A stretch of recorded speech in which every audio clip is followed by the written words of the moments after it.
Hello, everybody! Welcome back! It's been a little while since we last saw your lovely faces and saw your lovely names in the chat. But once again, welcome to Graham Crackers. If this is your first time tuning in, welcome, welcome. Here at Graham Crackers, we're all about making memories with friends, whether those are through TTRPGs, RPGs, or MMORPGs. But the important thing that we all share across all these platforms is that you get to make memories with the people that you love and enjoy in your life. I am Graham, or Graham Crackers, and tonight we are resuming our homebrew campaign of Dualitys Lie, where I will be once again resuming my role as Kellum Brightstar, your elven wizard. And you know what? Usually we have a question that we ask our cast every week. I don't know if... Have I asked what our character's favorite snack food is? Yep. Oh, that's my go-to. Have I asked what our characters' dreams were, like their dream job was when they were younger? Oh god, how am I? Okay. And we also did childhood toy. Wow. Okay. You know, who wants to ask the question? Clearly, I am predictable.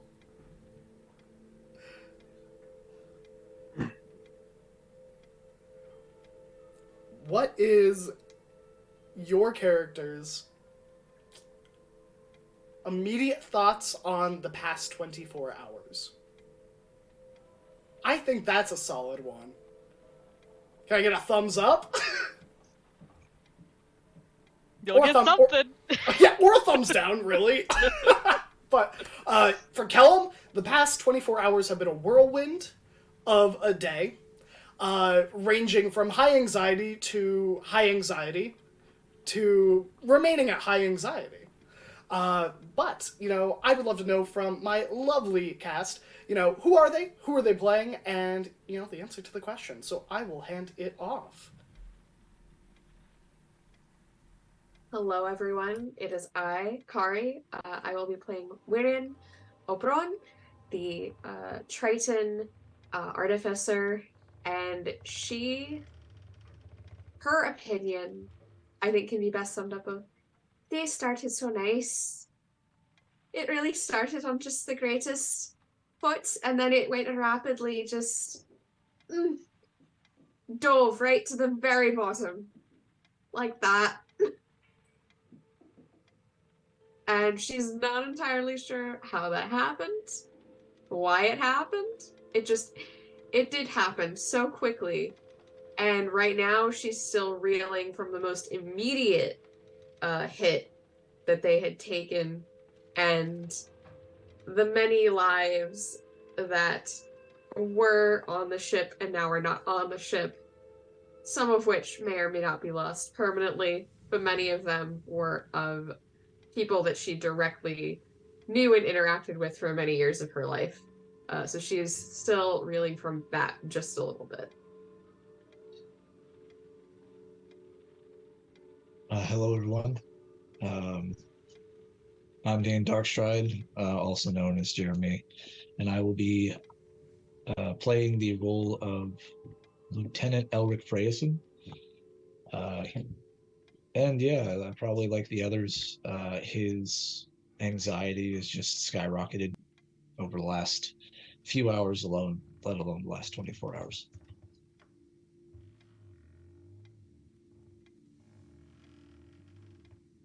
Hello, everyone. I am Pharaoh. I will be playing Bilaniel Amakir, a rogue, mostly. Her opinion on the last 24 hours consists of a lot of misery and pain and loss, but she's been keeping a pretty upbeat face for the most part, and she isn't sure she can keep that expression up anymore after what just happened at the end there with her dear friend. So off to you, Media. Howdy, everybody. I'm Meaty Flare. I'm going to be operating as your dungeon master, game master, story keeper, etc. this week. Um, I don't need to have an opinion over the last 24 hours, but I sure as hell can give you a recap of what has happened. Within a single day, on the shared country of Ceasefire and Topsoil, there was going to be the 500th Suture Festival to celebrate 5 full centuries of mostly peace amongst all of the people who share this eyeball world known as Maru. However, there were some issues in which some wanted criminals were reported in town at an auction house. And when the guards went to apprehend these wanted criminals who have quite a large list of crimes, one Ghost Step Bill engaged with the guards of the city and ended the life of one or two, I can't remember, young voluntary service members. And a dragon was sighted for the first time in a while. And as the alarms went to sound off and the party and took shelter, a divergence happened a little sooner than it should have, thus sending the city unprepared against the changes in elemental weather and the attitudes of spirits as the star representing air ended up shifting a little too early. The party teamed up with a band of rogues and stole an airship in order to escape the city's chaos and find a place to breathe and figure out what to do from there. After some conversations, there was a negotiation between the party and the rogues that they would take this newly acquired ship, and in exchange, they would gift the party with their old vehicle that had been mounted on one of the power pylons for the I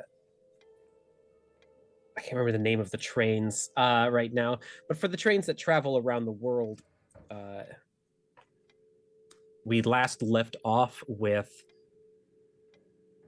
a few tense arguments happening and the party breaking through the mist and weather of the lower atmosphere and sailing pretty peacefully for a few hours.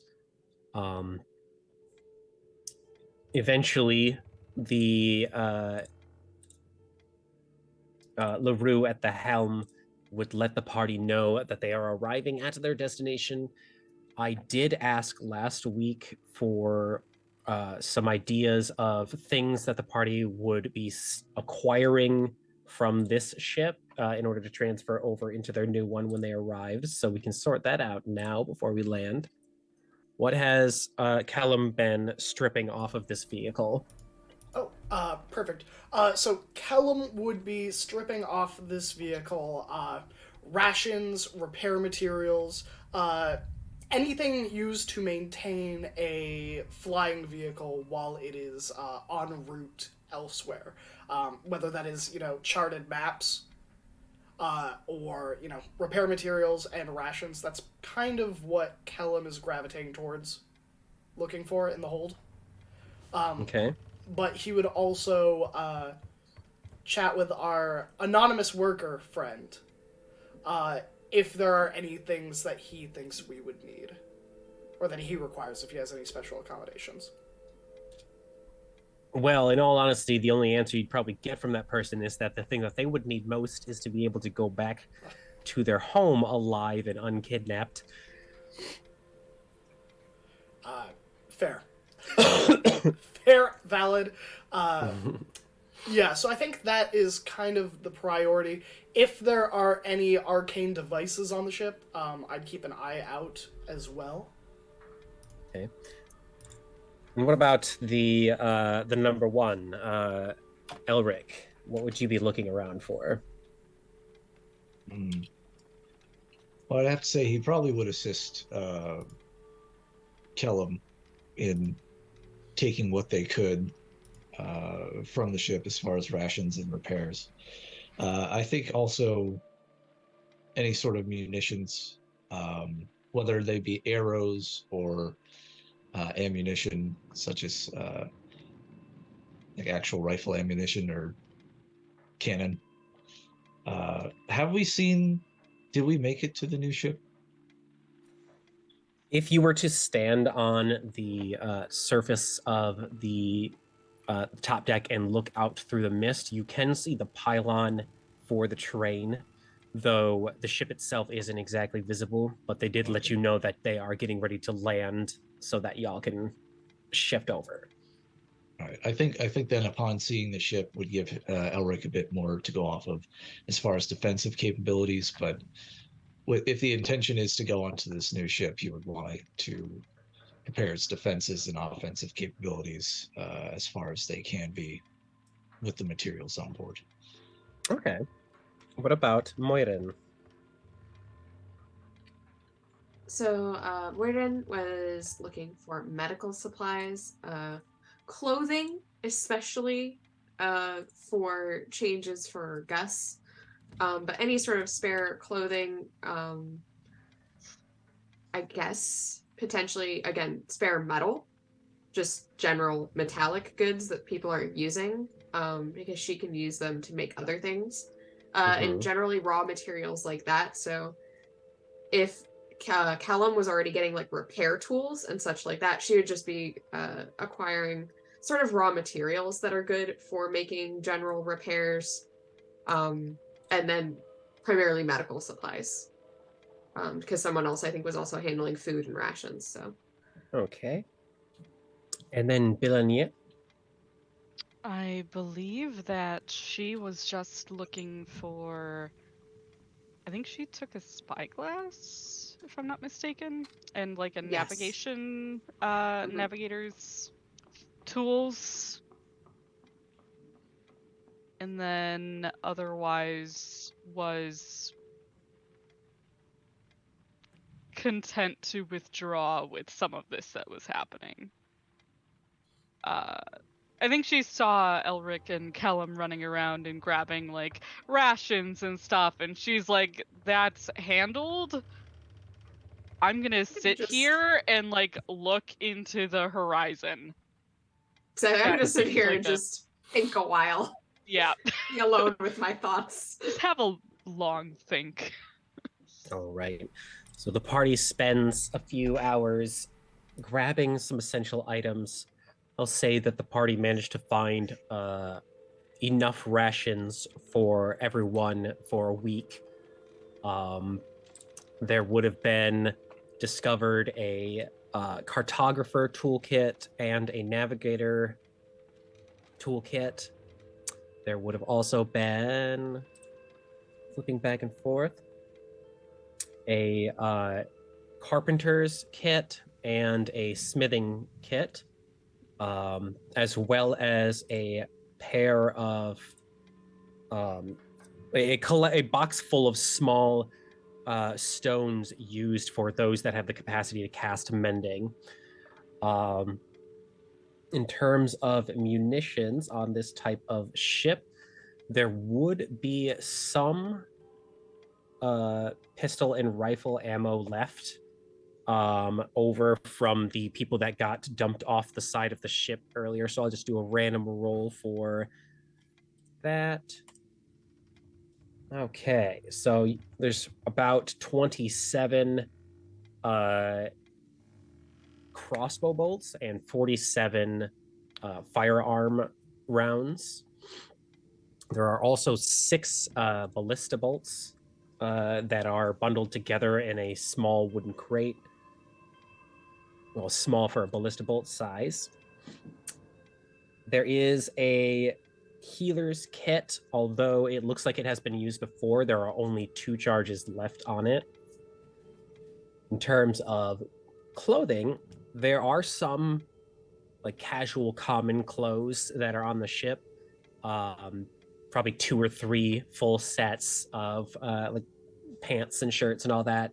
There's also a few wind coats for cold, breezy days up in the sky. And you do find 1 damaged breathing apparatus for underwater use by those that cannot breathe down there. I'd say there's probably about 60 gold worth of scrap material that Moirin managed to pile together for future use. And of course, a spyglass was discovered on the bridge and acquired by Bill due to its exuberant pricing. I know what I'm looking for. You're not looking for a spyglass? No, I said I know what I'm looking for. Oh, okay. if I see something shiny like that. All right. So, as you all are piling all of this onto the top deck and doing a little bit of an inventory, what is their name? Le Balafre, the half orc, would be standing on the top deck with you all and kind of points out to the horizon and mentions to Elric, who has been trying to keep on the lookout the most. You can kind of see it about now, more of a shadow, but it's right there mounted on the underside.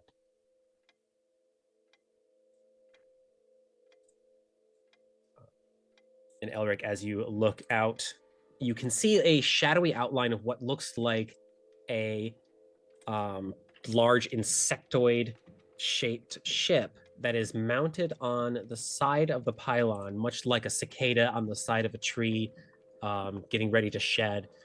The ship itself is probably half the size of this one, and you can see what's your passives with perception? Mine is. Mine's not 13. high. It's I think. I think 13? I'm the highest with a 17. 15. Okay.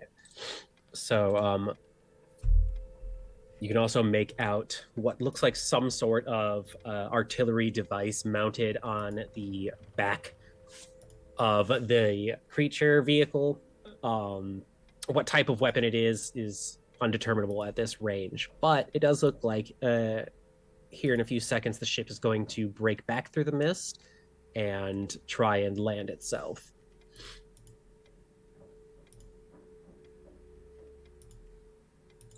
And at this point, we're all on the top deck. Yeah, everybody was piling their stuff into the center for inventory. And I think last session, Gus had found some armor. Am I correct in that? Yes, Okay. Gus has a new set of armor that they found. Right now, they are taking it easy. It has been a very long 24-hour prison break for them. So, Well, that seems like a very nice ship. That's a Damselfly, right? Hmm? The model of the ship. no, it's a real ship. It is a Damselfly. Does it have a name? No. Well, I I'm suppose- sure we'll find out. Of course. Do you happen to know if there's any hidden compartments on the ship that we should know about? I'm not the right one to ask for that kind of stuff. I don't do sneaky. That's absolutely fair. I suppose LaRue might be the one to ask. It was theirs. So I'll just wait until the next time I see LaRue. They are at the helm right now. If you needed to go see them, I will. Elric, do you want to join me? As you say, Captain. And I'll start leading the way to the helm. okay. So Callum and Elric head towards the helm of this flying fish ship, as the rest of you continue on with inventory. Inside the helm right now is LaRue and Le Mémoire. who are kind of bickering back and forth right now. It seems to be about some sort of just trivial backstory that they have had, some shenanigans in the past. They're having a pretty good time. And when you come in, LaRue gives you a selling smile and says, "Ah, excellent. Well, you may have heard from my companion that we are just about there. Are you ready? Have you finished acquiring everything you might need?" I believe we have. Thank you. I did have a few quick questions about the ship, if you don't mind. Certainly, of course. You might want to know what you're using before you try and fly it. Exactly. I'm glad that you you are getting where I'm coming from. Do you happen to know if there are any hidden compartments on the ship that we should be aware of? Hidden compartments? Officer, I don't know what you're talking about. Well, I would never insinuate, but just a place to hold perhaps necessary documents or the like. Well, you have two main decks. I don't have many hidden compartments myself because it's a shared living environment, and so it'd be rude of me to hide things from people who are in the same room with me. But there is an emergency release lever in the main deck in the rear in case you need to dump cargo quickly. Oh, wonderful. I will admit I haven't flown many Damselflies, so I appreciate that. Is there anything you can tell me about its handling? Any pertinent details in... Well, the forward deck does not have any armaments right now. We had to sell that recently. The mangonel on the top is still functioning, but there is no ammunition for it. But then again, you really just need to find some large rocks in. I think you can handle that. Of course. I would say that the power source is probably a bit testy right now until this divergence is over, so I wouldn't try and do any fancy maneuvers or ask too much of her. I appreciate the heads up. As always, it is a pleasure. In regards to the divergence, perhaps you and your crew would like to speak to Moirin.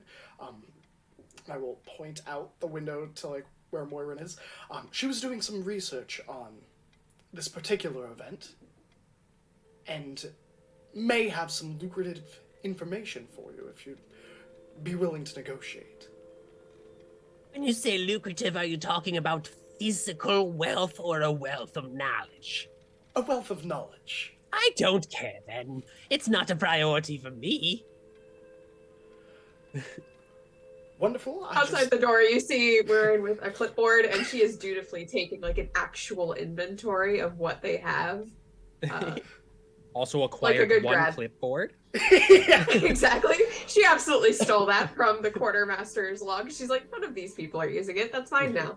I mean, if you are looking for someone to talk science and in astronomy, astrology, or some sort of hybrid of the two, you can always ask people in the next town you go to. But I would say our merry band of rogues aren't exactly very scholarly. Oh, no, I thought it would apply more for future endeavors of you and your merry gang. There are big things coming. I certainly hope not. It's hard enough getting this done with this bit of a curveball. With the events of the divergence and the device that we saw, in terms of the power fluctuation, how frequent would it be that would happen again? In a short time? Well, the calendar systems can easily tell you when something is supposed to happen, and for how long.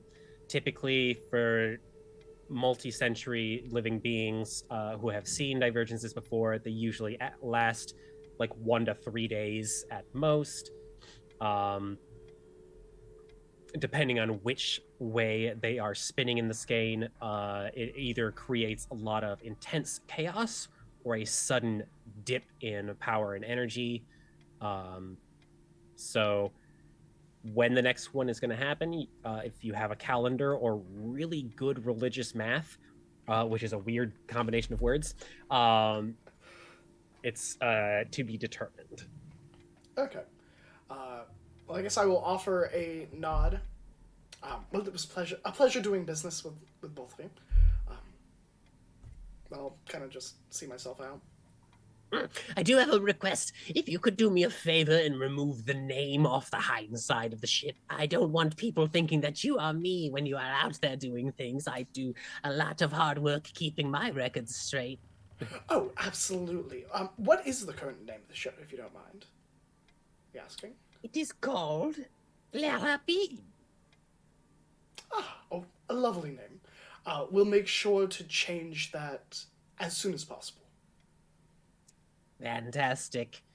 All right, then. I'm going to start dipping us into the mist, so I would, all that stuff up there will probably need to be strapped down while the wind picks up. Wonderful. And did they give us the device that was altering our... I don't want to call him hostage, but... Is mine... Because it was a ring, right? Well, He's they're wearing wearing it. Yeah, they're Okay. wearing it. Yeah, it's as soon as you take it off, I guess that thing stops, so... Yeah. As for the ring and for the other passenger, how would you like to go about that? Do you just need to take off the ring for them to remember, or does it have an activation word? As soon as the ring is taken off, the spell will end. However, it's been a lot longer than we planned on having it on them, so it might be a bit traumatic, and I would highly recommend some amount of counseling. Wonderful. We will make sure to do that then. Well, safe travels, and, bye. I'm just gonna turn around and leave.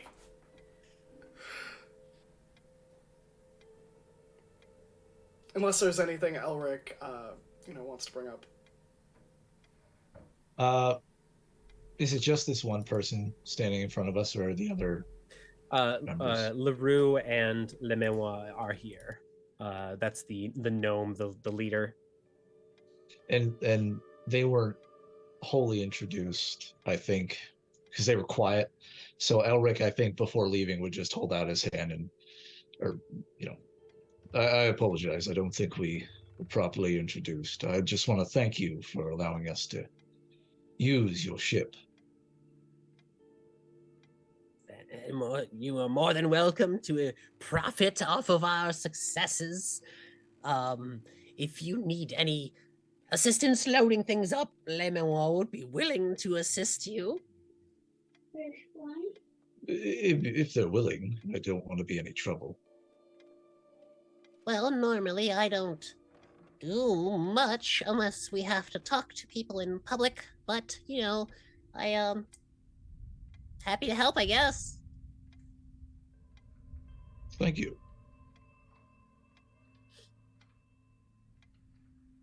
And the gnome will follow Elric around, unsure of how to help physically since they are more of a talker. Meanwhile, on the surface, or the top deck with Moiran and Bill, how is inventory going? I think, honestly, Waren's probably been going through it pretty quietly, moving and stacking and making notes on the clipboard while Bill just sits. So they've been, in a sort of companionable silence other than that this whole time. Bill has been glancing over every now and then to kind of get a visual stock of what's in the carpenter's kit, just kind of rote memory sort of stuff. But she's not going out of her way to engage right now. She's kind of 1,000-yard stare. Waren is losing herself in the productivity of making a list. Structure. We're both lost. We're lost together. Aw. Exactly. As she contemplates, what is my life right now? She buries that deep in the let's make a list. That will make me feel better. I will feel like there's more control over the situation if I have a list. And as y'all are writing your lists and processing some things, Elric Kellum and their gnome assistant return from the helm.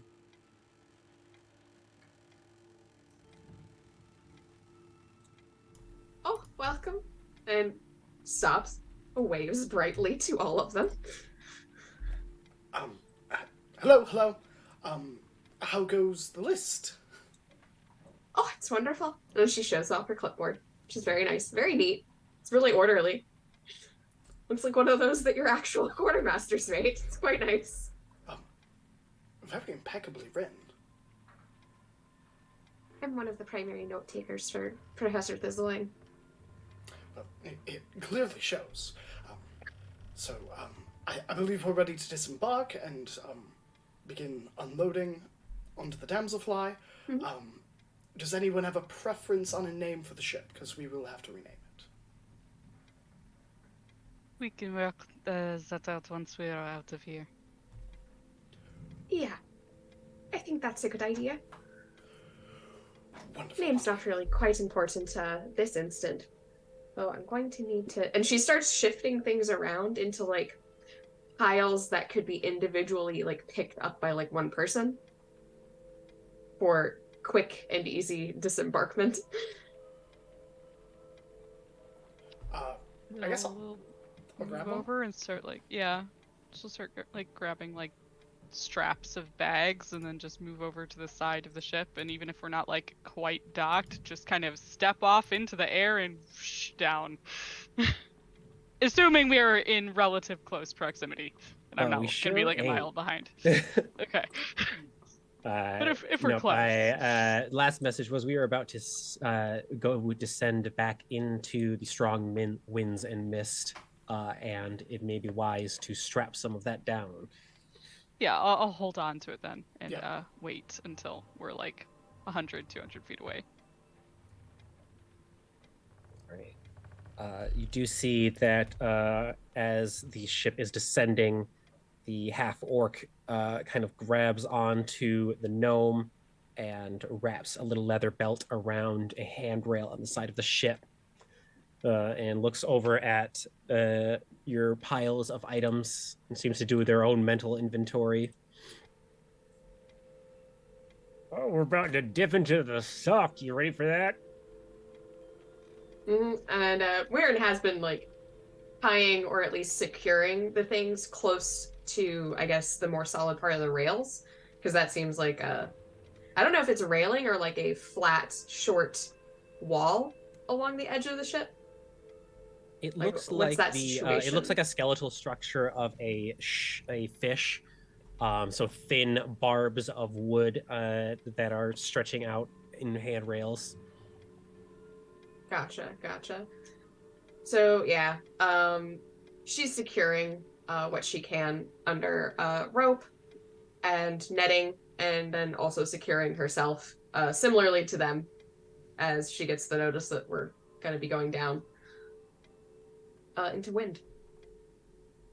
Right, and as the ship starts to breach through that thick layer of smoke and fog, there is a sudden hard shift in the ship as it adjusts to the wind. If everyone can make me a simple dexterity saving throw, as the half-orc grabs on as the gnome turns horizontal temporarily. First roll. 23. 11.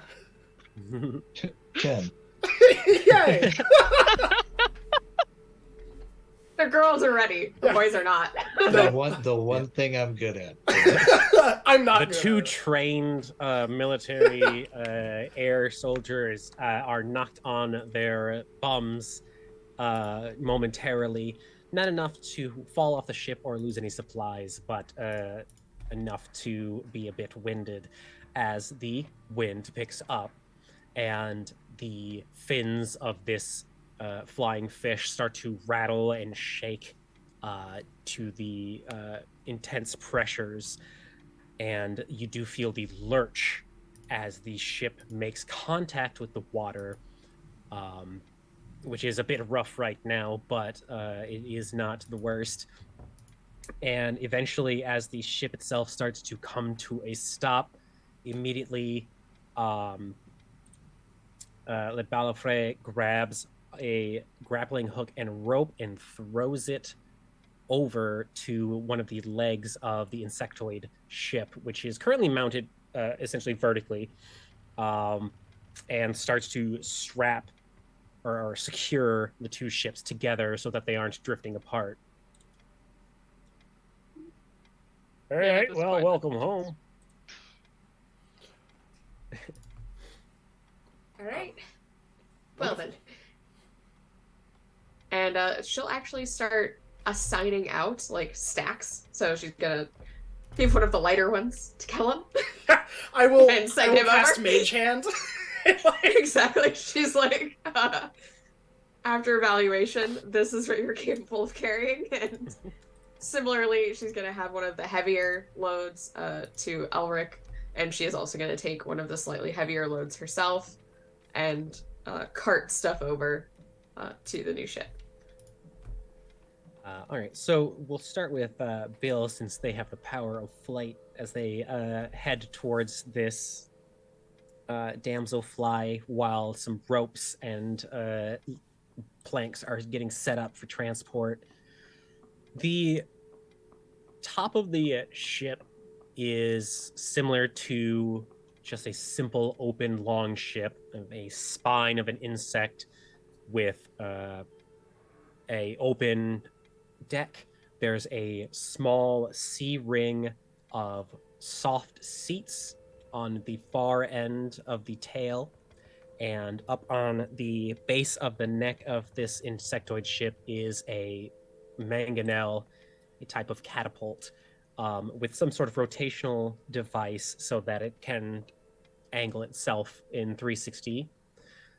The design of this ship is very much like a cathedral, in which the chitinous armor of the skin of the ship is a sort of reflective blue and purple, and the windows itself, the viewports, seem like stained glass in a way, and bulge out in a way that looks like a trio of insectoid eyes, and a small point at the helm area for where the bridge crew operates. Just underneath the head of this insectoid is a open area where it looks like a weapon can be mounted, but currently is not. And the very potent wings of this ship are currently folded backwards and draped downwards like temple curtains. They do vibrate a little from the wind, but seem to be sturdy enough to resist these elements. And would you land on the top deck itself, Bill, Well, or would you try and go in through the mouth? if it is sideward mounted vertically, I suppose I will be landing on its pointing up side and just kind of like landing in a crouch and then kind of like crawling down a bit, opening like one of the ports to walk in sideways into the interior. All right. So descending sideways into the bridge of this ship, there is a single seat up front where that point of the mouth or beak is, where allegedly a captain would sit. There's also a control device there, and like steam lever to adjust speed, as well as a mechanism to determine its steering and orientation. Just behind the chair itself is a hatch to go down into that mouth area where The second weapon would be mounted, as well as right now, sideways pillar with 4 wooden handles used to operate the rotation of the mangonel. There are some things secured to the walls, little backpacks bundled tightly and strapped so that they don't fall around anywhere. And as you do land your feet into the ship, there is a soft thrum as the arcane lighting system in this vehicle turns on to illuminate things for you. And that purpley blue material also then reflects its color through the lights into a kaleidoscope of illumination into the bridge. I think she'll take a moment and just sort of take in this vibrant, sort of beautiful situation, which feels like in very stark contrast with how she feels at the moment. And it's like this strange sort of like dissonance of like any other day. Any other day. This would be nice. Yes. This would be nice if I didn't feel so miserable.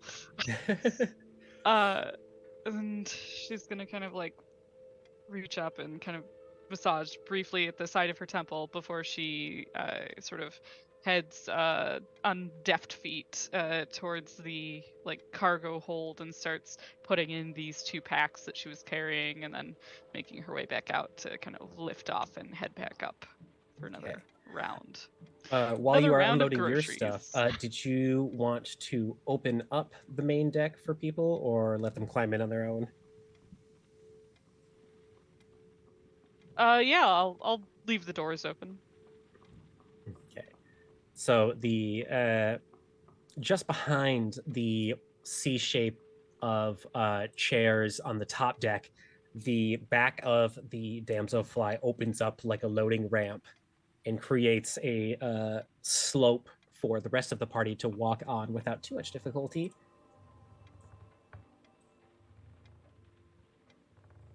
You all get that same imagery as you walk around the ship, as it is lit with purples and blues and some oranges. Everything is very nicely and tightly secured. Obviously, this crew is used to the strange 3-dimensional landing system of the vehicle, so it looks like there's like a small collection of pots and pans that are secured to what is now the ceiling.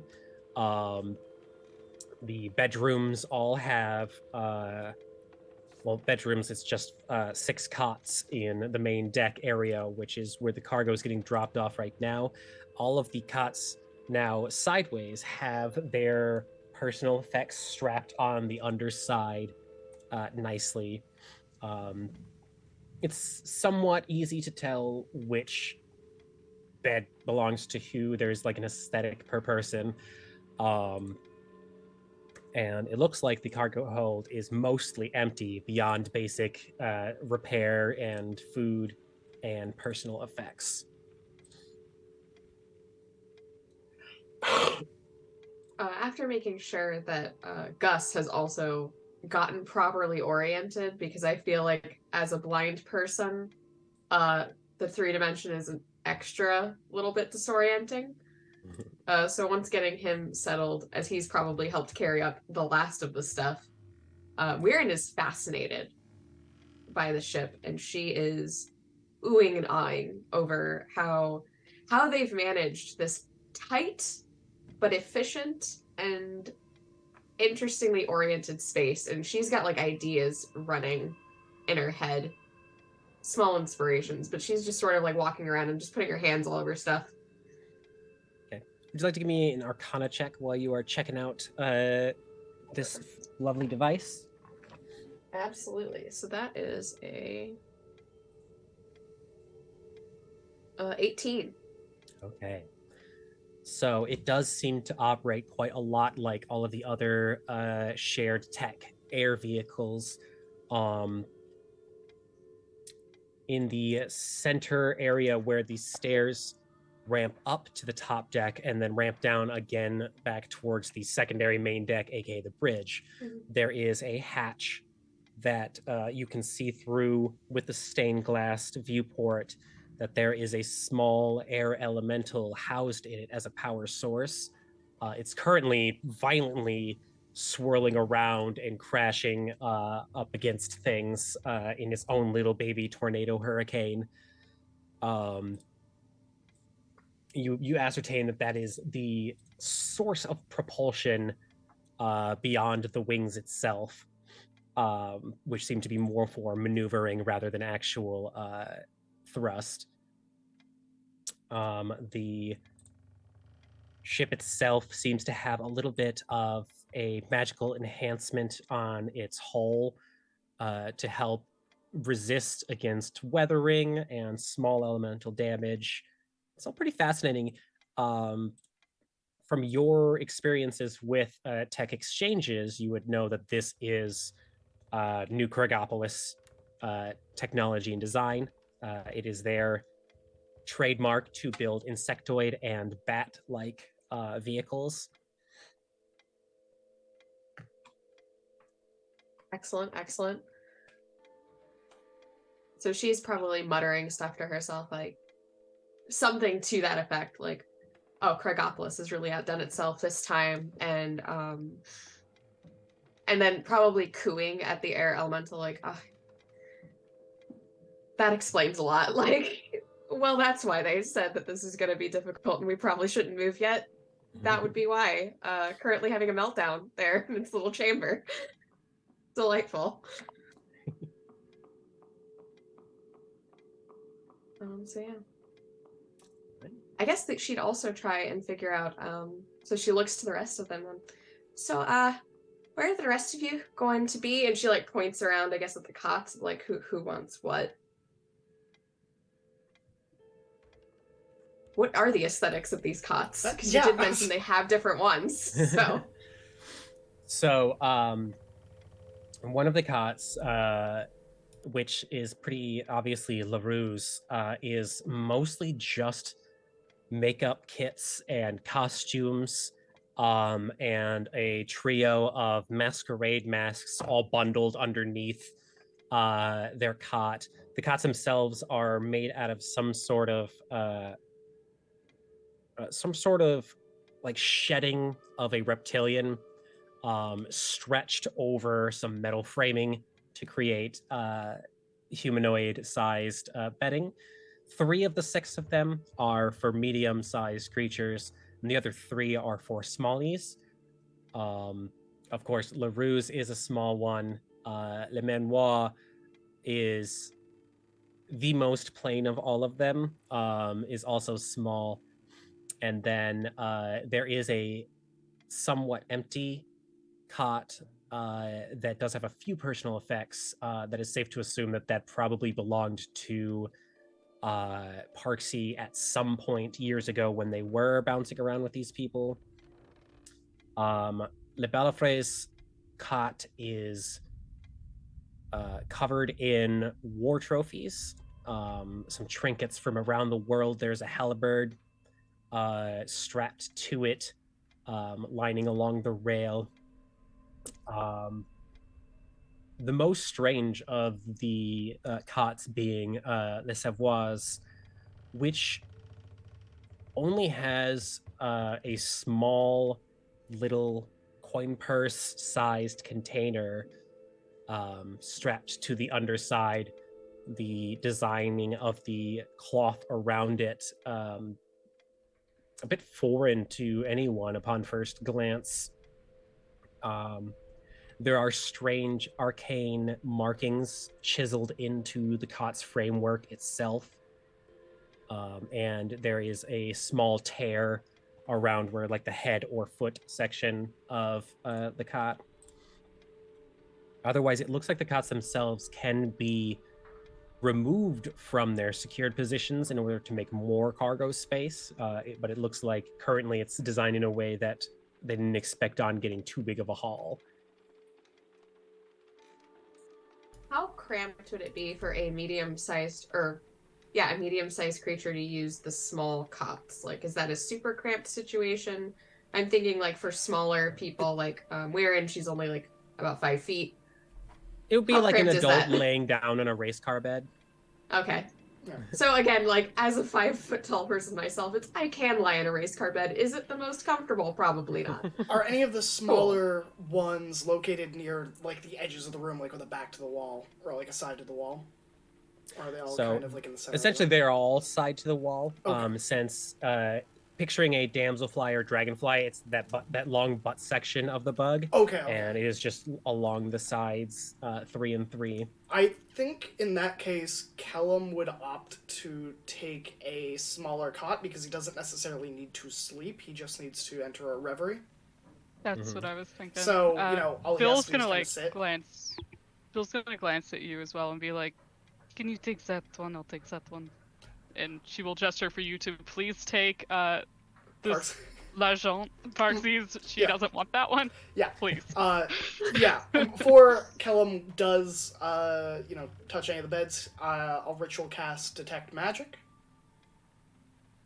Okay. How long does it take to ritual cast? Should be 10 minutes. 10 minutes. Okay. So then Callum begins to perform a ritual while the rest of you grab multiple runs of cargo and load it up into this vehicle. And as you do so, Le Menoir and Le Bellefre will be running on and off as well, grabbing their own personal effects and the effects of their companions. They do remove some of the backpacks from the bridge. Pretty much are field stripping and factory resetting this vehicle. Before items are taken off, is there anything in particular that people wanted to investigate or snoop or anything like that? I think Riordan would have looked curiously over, I guess, the arcane runes on Les Savoies accoutrement, just because it looked strange and interesting. Okay. She's never seen it before, but she doesn't. She's more like looking and inspecting it. She doesn't go to like pull it open or anything. Especially like as the people come to like take it away, she's like, "Yeah, sure, go ahead." Mm-hmm. What languages can you speak? I can speak Common, Gnomish, and Primordial. Okay. So it is at least immediately an unknown language to you. If you want to give me an Arcana check while you are glancing at it, Sure. you can at least tell that it is some sort of spell structure. It does follow the same lines of logic for any spellcaster in any language. Yeah. That is a... Oh, that's good. 24. I can add. Okay. So the language is not one that you have ever come across in any book that you have studied in any of your field trips around the world. So what type of magic it is uncertain. However, there doesn't seem to be any sense of immediate hostility when you get close to it. Even if you get like within smooch and range of the frame, you don't feel like there's a like activation trigger. It may be a continuous ward of some type or an illusion, some sort of non-violent spell. But yeah. Yeah, she just finds that interesting and sort of like files that away for later. Probably actually points out to Callum of like, hey, have you seen this? It's kind of neat. Can you read it? There's like, if it's still within the time that he's casting his spell, there's like a... Yeah. Like, Yeah, exactly. Like cool, interesting. Like, oh, anyway, he's busy. incense. Yeah, like he'd Exactly, offer a it's like- nod of like that is one of the things he's going to be looking at, but like can't disrupt. Exactly. And she's like, oh yeah, whatever, because she also knows detect magic. He probably could ritual cast it. She's like, oh yeah, Yep. whatever. She's actually gonna go ahead and mark it down for later, just in case Okay. something gets disrupted when he's doing his ritual casting. So she just copies some of that down in a little notebook and goes, huh, that's neat. And then proceeds probably to figure out where to put the stuff that they just brought on, like the cargo. Because again, some stuff has now moved and is out of like the strap down positions that they were. And she's figuring out, well, how many strap down positions do I have? What can fit in each place? How am I going to do that? And so she busies herself with that while he's ritually casting, because that seems like a useful and productive way to spend her time. Okay. What's Bill Bill snooping about? She will slide over towards the like piloting apparatus and kind of see what sort of structure that is here. Okay.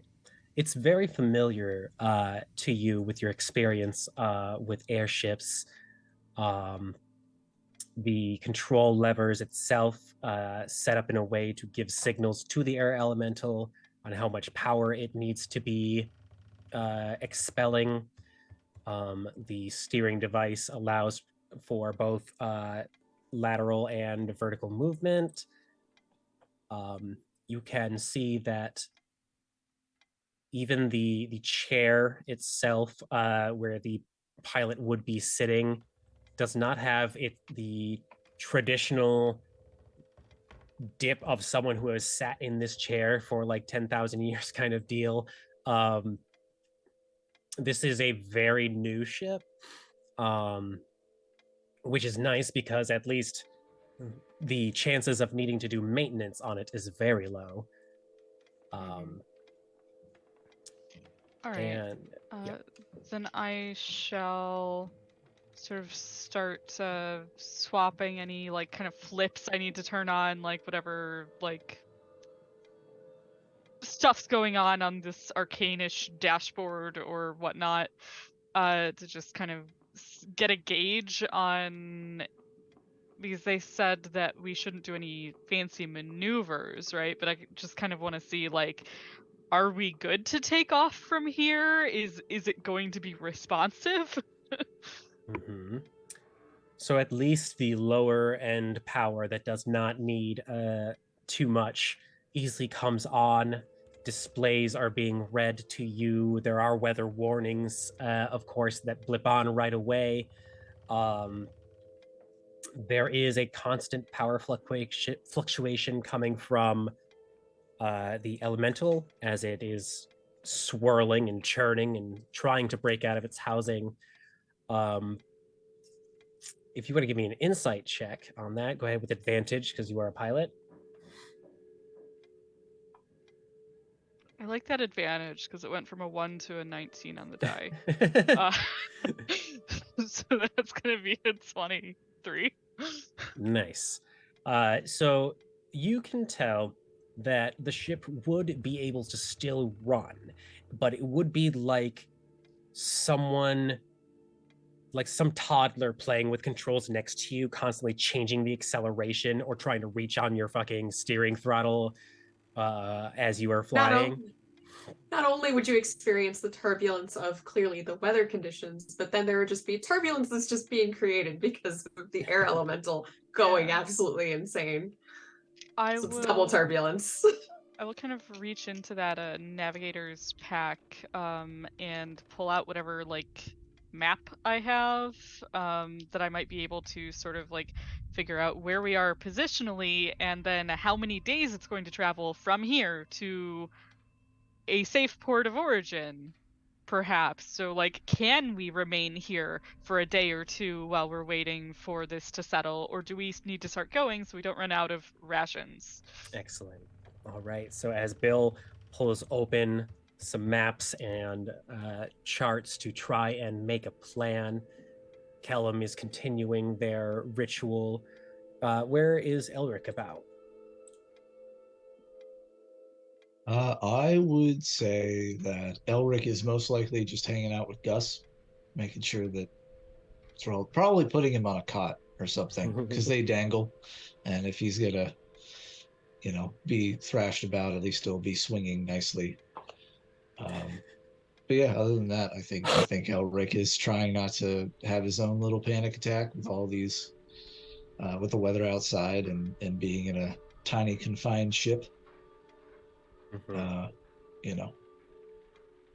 What about your little Drake friend? Are you letting them out to explore? We don't talk about him. in front of guests. So Elric is yes. not. Yeah, he's still in his pack. I would say maybe that every once in a while you see Elric getting nudged in the back or like moving as if he's pained in the back. And it could probably assume that the little Drake is clawing at him from through the back. Aw, baby. The moments pass and cargo is exchanged. Everyone from LaRue's team takes their personal effects one by one off.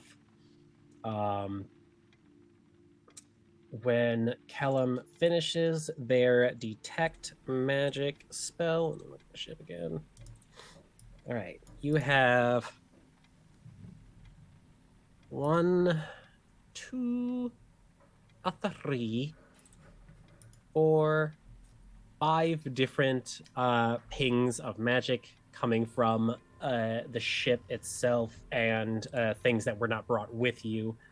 In the immediate area, the cot with the arcane markings on it is signaling I gotta look at which type of school of magic it is.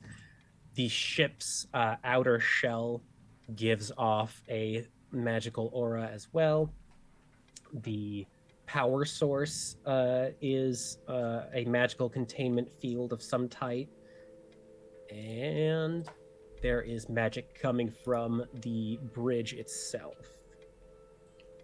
Oh, wonderful. So as I'm noting all these pings on my internal radar, I guess, I would be speaking out loud to Mirren or Elric. This is magical. The hull. This is coming from the helm.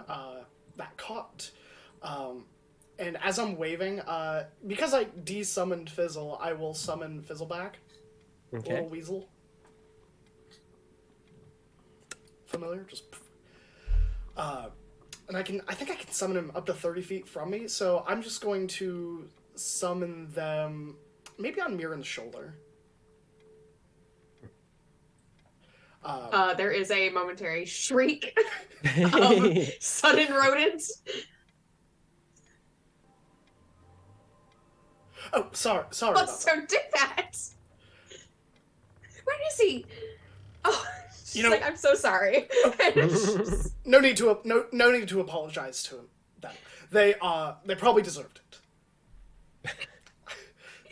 Don't you let I mean, you say that. I'm so sorry.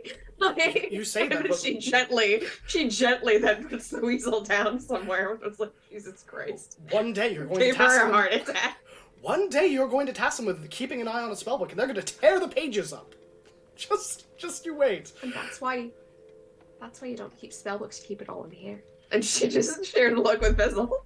Like, I don't think that's practical. That's not fundamentally how magic works. I just need you to understand that there are a lot of factors at play. Well, and she actually goes in as you're pointing out things about what exactly the magic is at work, at least for the hull. She's like, well, this Yeah. is what this does. Yeah. That's why it's pinging. And then she points to the power source and would describe that to the Conjuration. best of her knowledge Yeah. of what's going on there. She recognizes these models and knows pretty much what's going on. She does point out, I don't know what's going on with the cot. Something like abjuration, illusion, something of that nature. Non-hostile.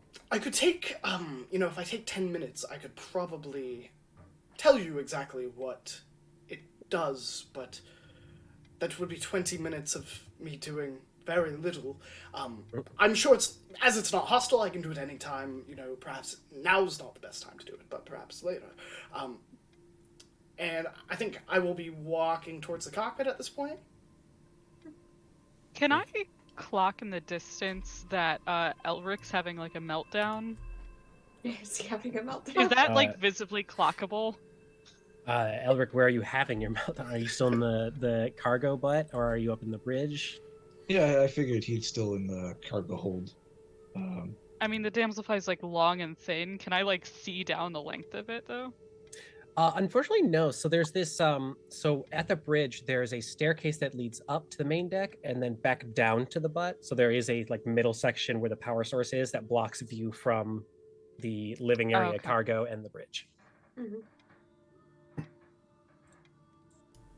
Are you doing okay? And she's going to turn around because I presume they are all in the same place, in the butt, at the moment. Yeah.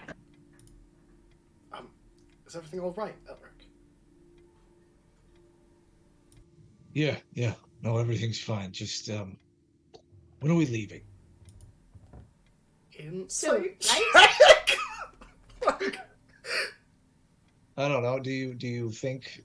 I mean, I as the player have already admitted that he's having a bit of a panic attack, so you can probably see he's discomforted and irritable. I think for Callum, at least, the insight check is more of because he has spent so much time on ships with Elric. It's more of just getting a general sense of well-being. He may not be recognizing like this is someone clearly having a high-level meltdown, but seeing is this someone that is kind of saying don't worry about me, everything's okay, but is kind of not.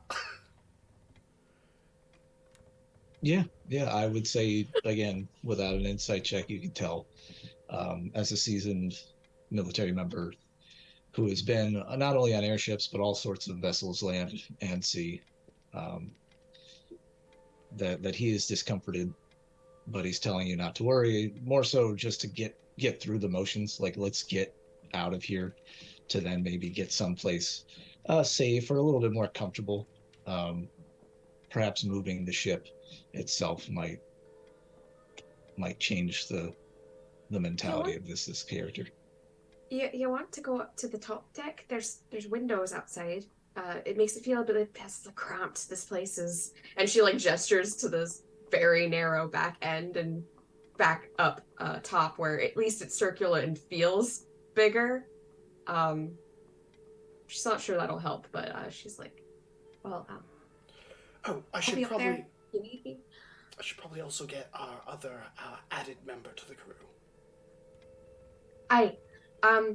Bill's in the bridge. I'm not sure exactly what she's doing, but probably something to get us ready. I'll check on the power supply. It doesn't look quite safe to take off just yet.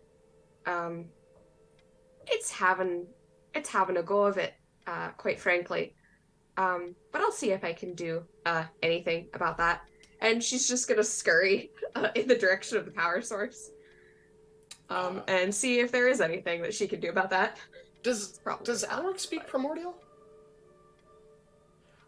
Yes. I think what Kellum would do is, Elric, could you speak with the elemental? I know that you are very qualified in your dossier. Perhaps you could assist me while I go get our mind-altered companion. Elric, finally taking note that you said something, will come to the position of attention and give you a salute, and then turn to walk towards Mirren and follow her. All right. Now for Bill, who has been spending time looking over charts and stuff, you have confirmed that it would be a difficult flight, but it isn't impossible to take this thing up and about. It would make flight a lot more like a bee than a straightforward plane. And in terms of locations, it looks like y'all traveled down the path of the pylons of the train's route towards the Shadelands. That's probably a 4 to 5 day flight as the bee flies. There also is New Cragopolis itself that is like almost a full week, a little bit more from Bee's flight. And should you have to end up splashing down, there is a current that would then sweep the party towards the Silver Shard Islands. That's what they're called. Yes. So Would I have any reason to believe this ship would float? it is designed so that if the water was completely still, it could, like a water skitter bug, land on top. But it is not designed for waves or submersion. Okay, so as far as I'm concerned, we would all die if that happened. Well, except Moirin. She'll be fine. Exactly, I'll be fine. You The rest of Moira us will just will watch die. you all drown. Yes. She has one breathing apparatus, and I think she could construct one We'll between the be time fine. it might take. I will take 10 minutes every day to permanently cast water breathing on everyone for 24 hours. You know? So, to my understanding, the only port that we could land at safely without beginning to starve would be somewhere in the Shadelands. Either Shadelands or Larenthia above it, or heading to New Krigopolis. So if we Okay. wanted to head to New Krigopolis, we would have to leave right now because it will take Yeah, us because about a week or more, and we only have about a week of rations. Mhm. And then But if we're heading to the Larenthia, Shadelands, the it's a week. Shadelands are on the way, even. Yeah, right? exactly. Krigopolis is past that. Yes, precisely. It would take us 4 to 5 days to reach any port of call. Okay, and given we only have 7 days of ration, it's Well, we have- probably best to go. Unless you didn't start with rations at the beginning of the campaign, so I think you start with like 3 Oh, yeah, fair days enough. of rations, so I think we should have 10 if you added the 7 that we got. Yeah. I feel like it might say I have rations in I my think they inventory. come as part of like when you select Adventurers Pack or something. Yeah, but I also got like thrown over the side of a ship, so I'm not sure. That's if I have true, rations. that's very true. To be fair, we still have wiggle room there of about 2 to 3 days of rations, so we could afford to wait a day here to see if the elemental settles down. The only downside is we have the additional passenger who is an NPC who only has 7 days of rations. Yes.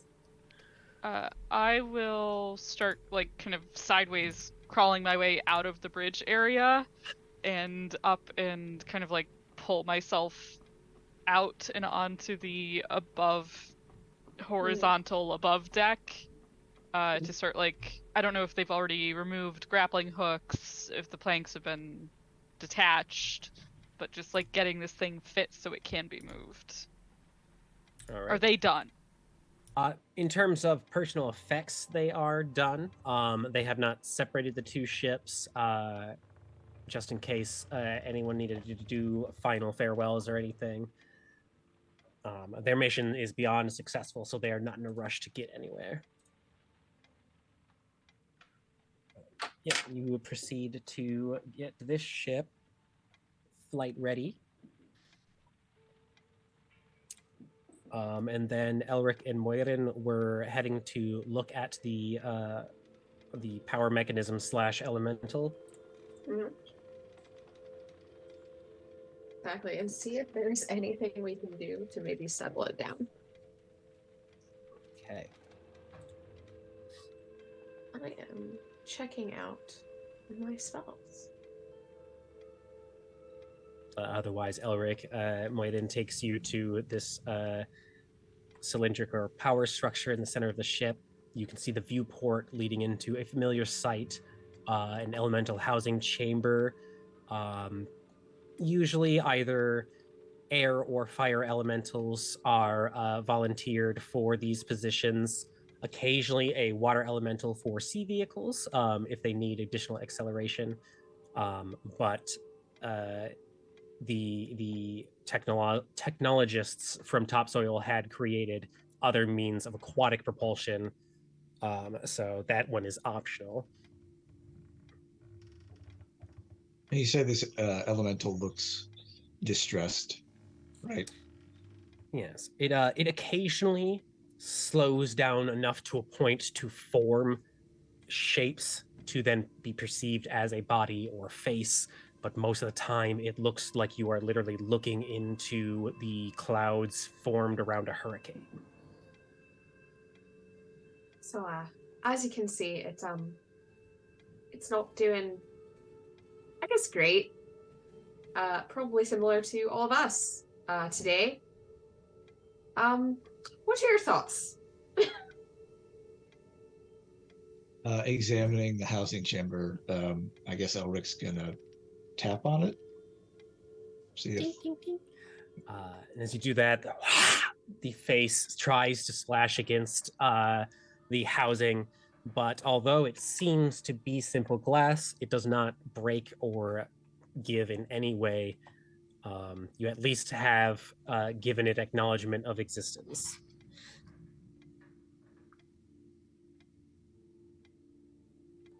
well, it looks like an air elemental. Hi. Oh, I wish I paid more attention in Bedside Manor. Or if it could ingest anything, that might be simpler. As she starts like rummaging in her things, you start seeing she clicks something on her prosthetic and like stuff pops out. Quite a lot of stuff. How is it fitting in there? You're not quite sure. And then she goes, no, not that. She actually does the same on her leg, which apparently seems to have storage capabilities. Like she's like, there's a click in motion and a click out, and it's like a little space has opened up and there's stuff in there. As she is looking inside her prosthesis, for it looks like vials are actually stored inside the prosthesis, like vials of different liquids, and such, as she's sort of muttering to herself. No, that's blasting powder. That's not going to do it. That's not going to do anything helpful. And not that. That's no. She snaps it shut. Didn't Callum say something? Do you speak Primordial? I dabbled. Do you want me to talk to it? We can both try to talk to it. I took some classes on, well, conflict resolution, I guess you could call it. I was training to be a doctor, in part. Hence, and she like gestures to the alchemy supplies, but really it was more of like a pharmacist sort of deal. I mean, consulting was part of it, but I don't know if I'm equipped to talk down an air elemental in the throes of divergence. But I'm willing to try. Do you have any experience with talking down people in distress like that?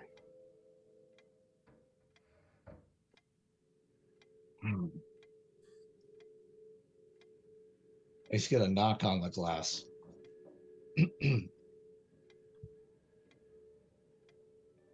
Hey, buddy.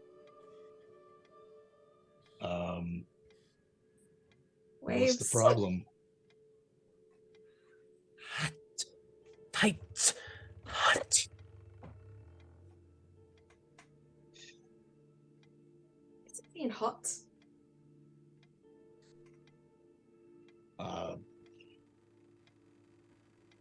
What? Hot, tight. Is it the pressure? I guess. I wonder. She's gonna look around the containment. Is there A, a pressure gauge, and B, a way to manipulate the pressure inside the chamber? Give me an investigation check. Sure. Let's do it. And she's actually going to nudge Elric. Look for a pressure gauge, and she like gestures to like some sort of circular dial kind of thing. He probably has seen one on an airship. So she's actually gonna try and get some assistance after all. He will gladly assist you. Fantastic. He's just going along with whatever you're saying. Perfect. That is a very nice roll. 19 plus 5 is 24. Yes. So you do find a collection of pipes and tubes along the side of the housing chamber that is used to regulate the pressure inside the chamber so that it never gets too tight or too loose. but it is operating properly. There doesn't seem to be too much PSI or not enough in this chamber. Is there any way to sort of optionally let out more of intentionally lowering it for the time being?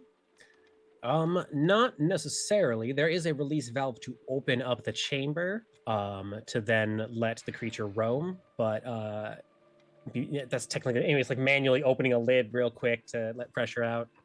Mm-hmm. Elric's gonna turn around and ask the elemental, "You want to be out?"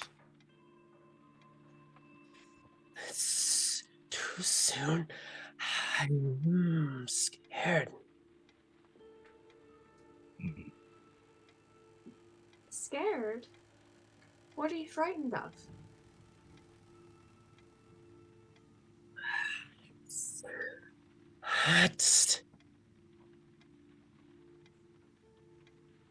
Seems to be very scattered right now, having a hard time communicating.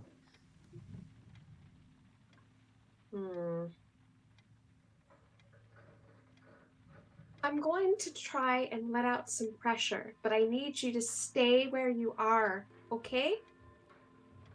Would you do that for me?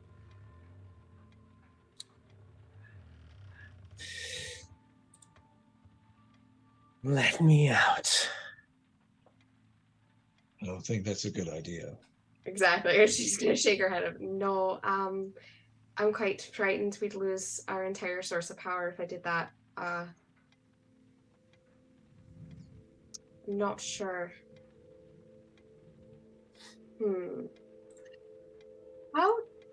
So the divergence, this particular divergence was a particular type of divergence that made things more chaotic and more like frazzled, right? Mm-hmm. Is there any sort of, I guess, general knowledge about how you sort of counteract that, or is it literally you just wait it out? All cultures have not been able to find out any way to control these divergences, since they are controlled by stellar bodies moving through the galaxy. It is definitely just a waited out kind of situation. Each divergence correlates specifically to either an element or plane. So you know that right now, fire, earth, water, all of those are perfectly fine and in balance. It is everything air related that is uncontrollable. And there's no real, I guess, established way of quote unquote calming the element that's currently out of balance. It is just a wait it out. Usually there's like a list of steps that people like, oh, hey, it's hurricane season, so we're going to start boarding our windows down. Remember, air elementals are going to be moody this week, that kind of stuff. Everyone gets prepped for it, so that damage control is done. Right, but it is more of a damage control, not a we don't calm anything down. It's more we have ways let the of bulls simply run weathering. Kind of thing. Exactly, weathering the bulls running. Are there any particular, I guess, processes for ships that undergo this sort of, mid-flight of what is the procedure of sort of handling the rogue elemental in your power source? Is that something she would know or be aware of? That's probably outside of Moirin's wheelhouse, but it is SOP for the 3 airship adventurers. Okay. So I guess same question, but does Elric know? Do you ask Elric that? Yeah, I think I've heard. So how do you usually handle this? I mean, almost every airship is equipped with either one of these or a fire elemental, and the divergence is bound to have happened in the air at some point, right? What do y'all do then? Hurrian seeing airship handbook, I don't know, 1509 TAC 2. This is the SOP for handling that.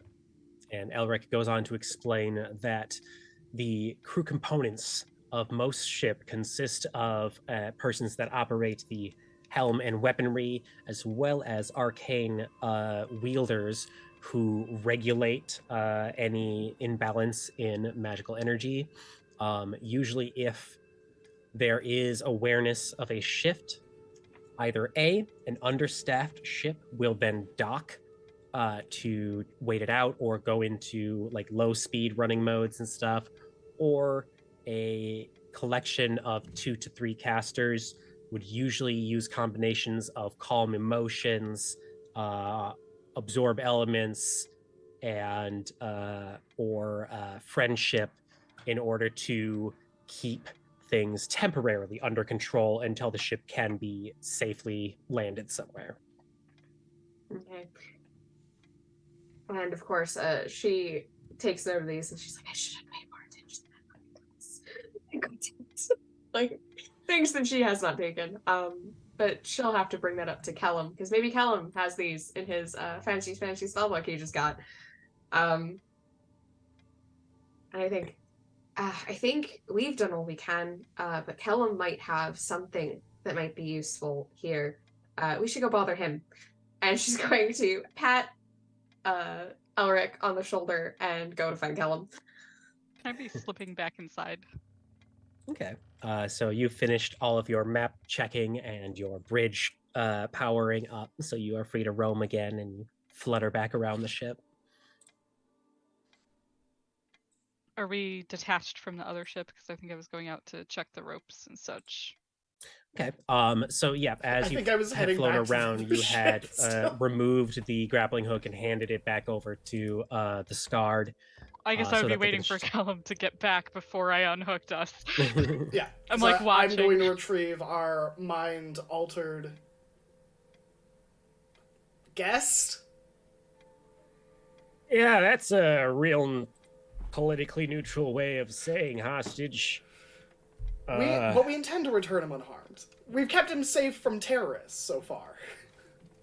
To be fair, he was a hostage before this situation occurred, but just to other people he wasn't aware of he was hostage to. So we just made him aware of the hostage situation. From one prison to another. Real good stuff. I'm having a good time. I mean, do you want to come with us, or do you want to stay with them? It's your your choice. But are you going back to topsoil? I don't think so. But we are going to another town. On top of that, topsoil. Around. I mean, yeah. There's what? New Cragopolis and the Shadelands? Those are countries, not towns. Large swaths of water in between them, and none of those are my home. Are we all together? Because I think I went over to the other ship. These two are responding, and I'm like, what's going on? In our defense, what you think is your home might not be your home. Once the spell that is altering your memories stops, I don't know what's going to be real and what's not going to be real, and I am so sorry that I don't have a better solution for you. I don't know how to make this a easy thing. Do you want to stay how you are now with fake memories, or do you want to be yourself and deal with the consequences as they arise? I feel like there's a lot of information that I was not made aware of, that I am now aware of now. I really enjoy having full bodily control of my life, and being where I'm supposed to be. Which is entirely understandable, which is why I'm asking, who do you want to go with? What path do you want to chart for your life? Because the best I can guarantee is that we get to the next country, the next town, and, if you choose to leave, that is your choice. I won't stop you. I will also try to help you when the memory effects wear off. If you'd like to write a letter to yourself or something, I'm not much of a journaler. I can write it for you if you'd like. I am. You can. It's again your body, so you can do what you want. If you want to write me letters, that's cool. Yeah, but I mean, I would prefer to be less not home and incredibly less kidnapped. However, that gets did. Okay, so you should probably come with us then, because they break the law a lot more, I want to say. And it's all... Well, and they have no intention of bringing him home. They have no intention of diverting it Yeah. anyway. Yeah. You hear LaRue comment from further down the hall of the ship. You don't break laws you're not caught for. You should come with us. We'll try and raise some money to get you back to topsoil. And arrange safe passage for you. I am so sorry you got wrapped up in all of this. Thank you. Thank you. Where are you going? From here, popping out of one of the living rooms. So I guess that's an insight check. Is he checking because he knows that we have bounties on our heads? No, they just seem to be genuinely curious.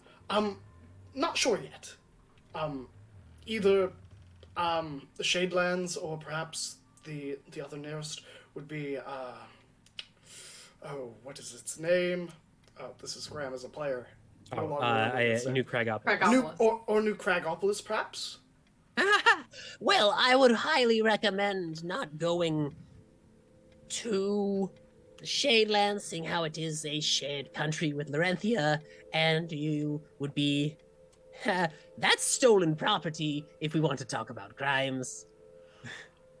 That is very good to know. So I suppose if we go to the Shadelands, we're gonna have to change that name faster. Oh, no, not the ship. The ring.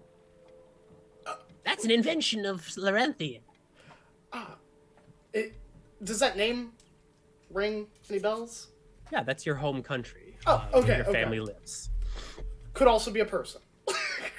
Named after a country. I see some looks. There are definitely people named America that live in America. Don't give me that judgment. Do not give me that judgment. That is true, and Larenthia does sound like a name. I don't think we should be judging him on that. Who in Larenthia did you steal it from? Oh, it was from the last Suture Festival when the Night Stars were showing off some new things. Bright Star Brandon. Great. I see. Thank you. I'll make sure not to go to the Shadelands. Come along. I'm sure we have a very nice cot for you. Also, I noticed that one of the cots was magical. What spell happens to be on that cot? Do any of you know? Oh, I don't have magic on my cot, as far as I'm aware. Maybe it's like a nightmare thing. Do you know which one it was on? Which one on the position, like... I guess I'd be able to point out which one, like the one farthest to the right. Oh, you'd have to ask, Le Savoir for that one, then. I don't particularly like to get into people's personal effects, which is odd coming from someone who leads a band of thieves. I absolutely get it. The more you know, the less time you have for anything fun. Also, if I steal from someone I'm sleeping next to, then they're going to probably try and do the same thing back, so, That is very true. Where are you going? Do you have any big plans for any big heists now that you have a big ship? Oh, those are lots of big ideas. Well, as far as I'm aware, we were going to wait until this is all over, probably just let the boat travel along the streams, which, as far as I'm aware, is going to take me to Silver Shard, but we don't have any upcoming heists or anything planned. We usually take like a week of relaxation between big scores. I absolutely understand. Um,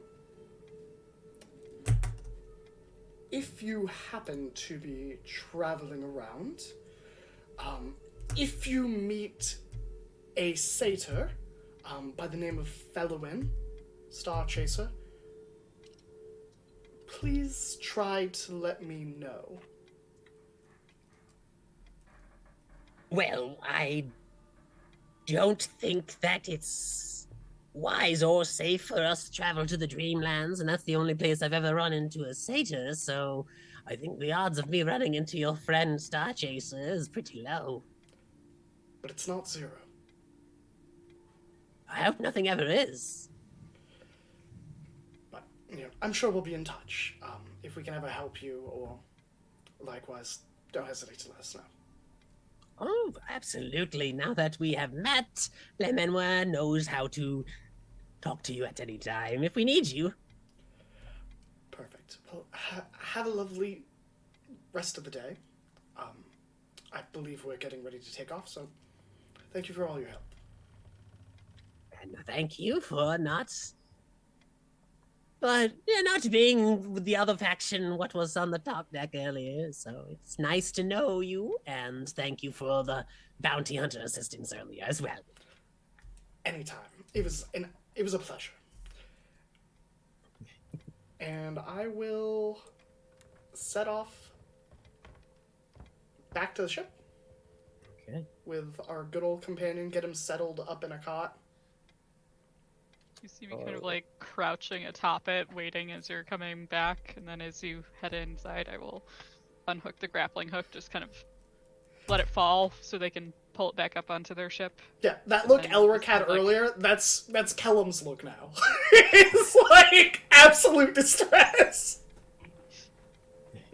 slip inside and close the latch.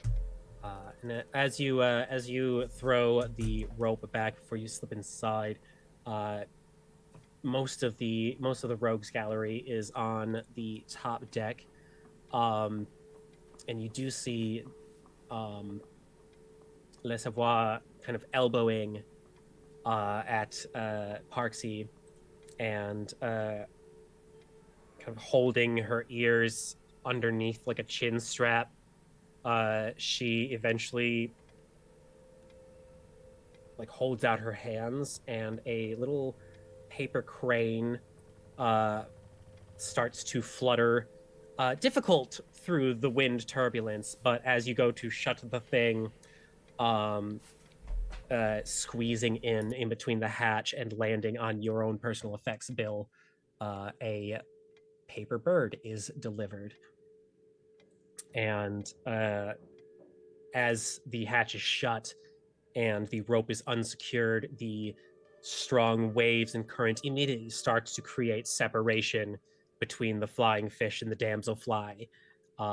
And you see as everyone else kind of goes about their business on the top deck of the flying fish, Parksy does stare at the damselfly for a bit until they start to fade into the thickness of the mist itself. And as the party is in possession fully of this ship and now at full autonomy, we can lean into a break. All right, we'll be back shortly. All right.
Hooray! Hello, everybody. I hope you didn't cry while we were gone. Because, I missed you thoroughly. We're back. We're back. Alrighty. So we had just left off with the separation of the Damselfly from the Flying Fish. The band of rogues, LaRue and crew, head on to celebrate their most recent heist, while this party gets acclimated in their new vehicle. Just for clarification, because Detect Magic was cast earlier and you do get to know schools, the ring is enchantment, the hull is abjuration, the bed is abjuration, and the bridge is enchantment. Other than that, the party is fully in control of their lives until somebody notices that they are parked here. And so you have a brief respite before figuring out what to do next. Hello, everyone. I'm glad to see we're all here. That's a good thing. A few things of note. There's an enchanted bunk. There's a few enchantments on the ship that I will identify that aren't normal spells that would be cast in the next little bit. However, I have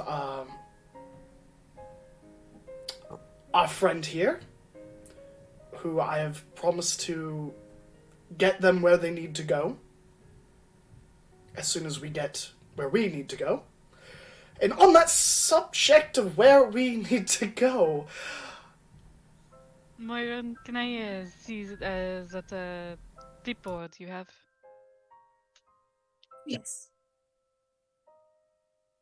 And she hands it over. We'll kind of flip it, look at it. Alright, so I spent some time at the museum. To my understanding, this vessel will operate at about 7 miles per hour. Meaning, travel to Laurentia or the Shadelands would be possible with our current amount of rations. And she will hand that to Moirin. Otherwise, if we are looking to continue on to New Craigopolis, I am uncertain if we would not run out of rations before arrival.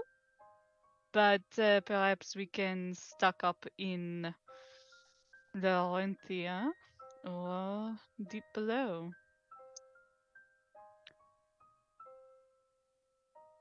Well, if you on can that- take me close enough to the surface, we could fish, but that's really insufficient for rations, considering it's only one food group. Would not recommend resting this ship atop the water. Precisely. It's not ideal. More like you'd want to hover above it, and then I'd dive down and come back up. Something of that nature. But really, not exactly feasible.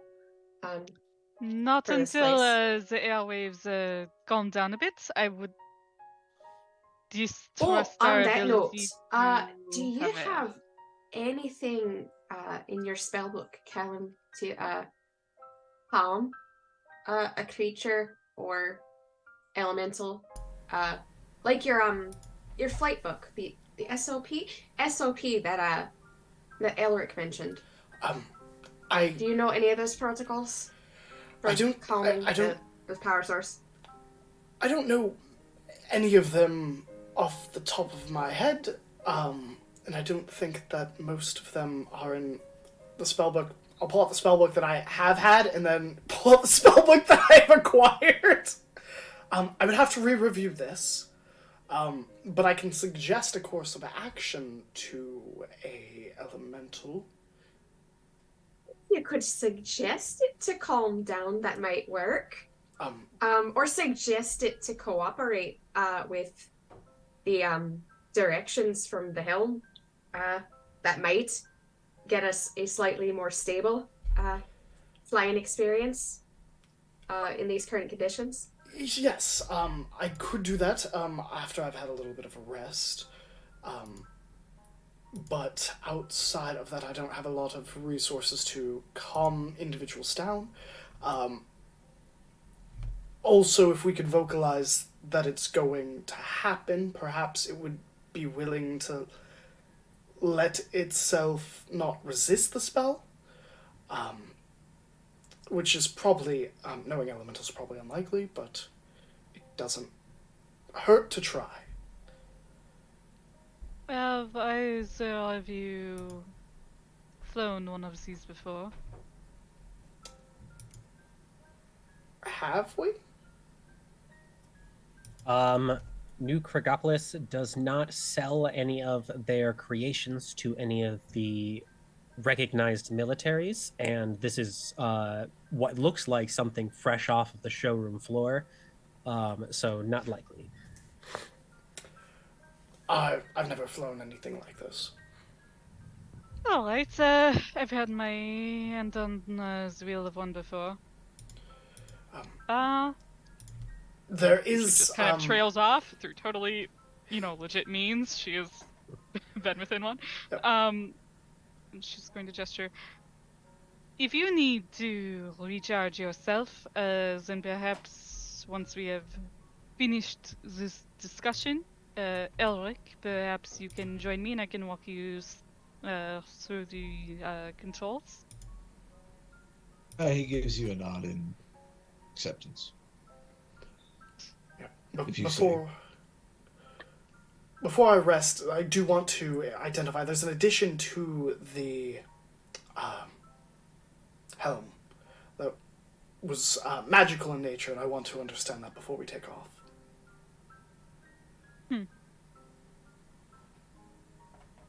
I'll arrange for making some of the food up for all of us, since it sounds like we're going to be resting, at least partly, for the time being.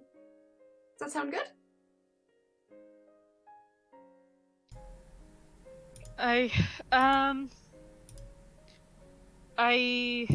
believe there are perhaps some procedures that are less airborne savvy crewmates, and she will gesture to you, Moirin, and over to Gus, who's Gus. probably also swimming. Yeah.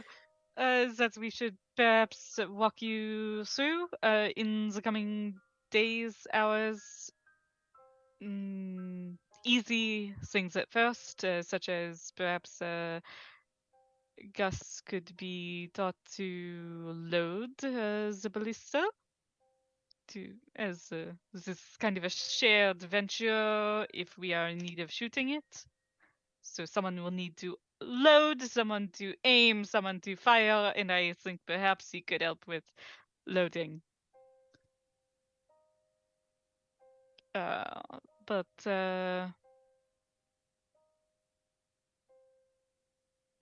are some different rules necessary. It seems you have signed on to become the quartermaster, and I will hand the clipboard back to you, Myron. Congratulations. Thanks.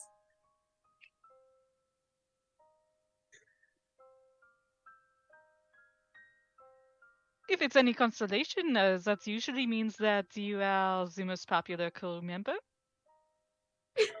Everyone likes the person who's giving them their food. That does sound about right.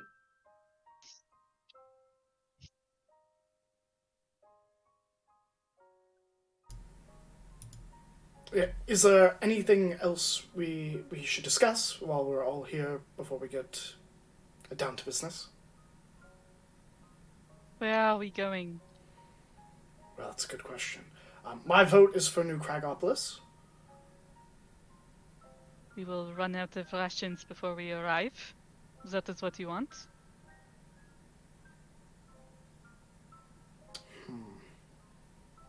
I think for, landing the closest we can go. it would make it easier to return our other friend there to topsoil. The less far we have to go, especially if we remain on the track of the train, then you could just take the train back. It wouldn't be so hard. It's my understanding the train would pass through the Shade Lens, correct? Yeah. And there would be travel from Larenthia down to the Shade Lens to take the train. You are correct. Okay. We could go to Larenthia.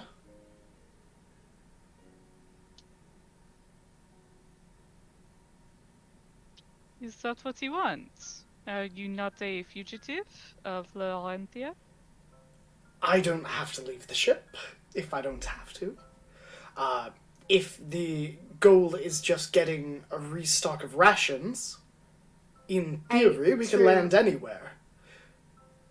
And you yourself, well, honestly, it could just be me and our friend there. We disembark, I go get rations, and arrange for him to load onto the train. I get back on the ship, we leave. Quick, like.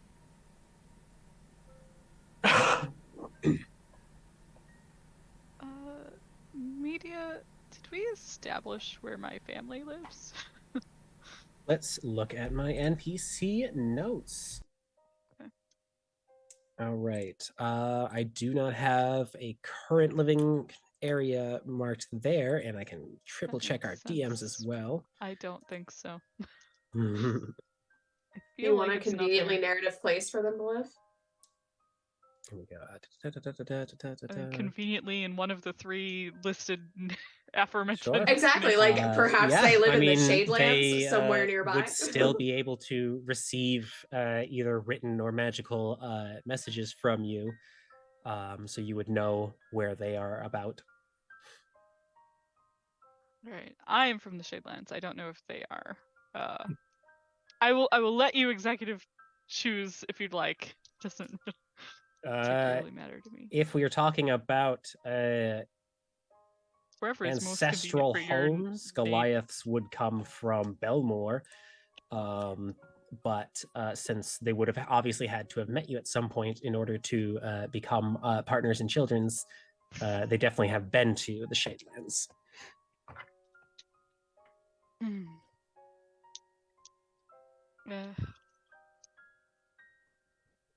Perhaps then. You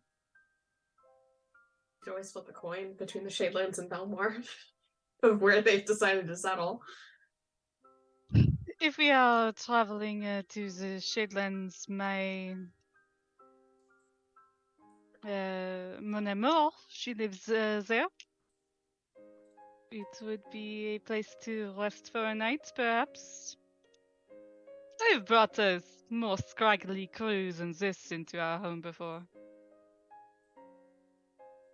You regularly bring your crew home. Not many, but a handful for some drinks, some conversation. Well, I suppose if it's not imposing, that's an option. And she looks to the two men like, how are you feeling about this? She doesn't know how to feel. She's sort of along for the ride. She's just like, well, I'm on the ship. I'm here now. The Shadeslands don't have a direct military, do they? It's mainly Larenthia that is in control of that region militaristically. If you want to give me a history check on them. Sure. Would I assist? Sure.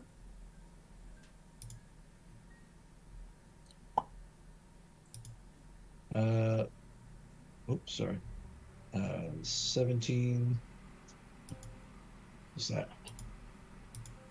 Right. So you both would have an awareness of military structures in other countries due to a lot of joint training exercises and the fact that there is a tentative peace. Larenthia has a police force essentially, but they do not have a standing military. The Shadelands also have members that serve within Larenthia's police force, as it is a joint security. But Larenthia has, or the Shadelands has never found a need to ever have an armed force. There are like mercenary companies that operate out of the Shadelands. Between the Shadelands and Silver Shard Islands, these are the two places where the most of the like mercenary and non-organized military groups come from.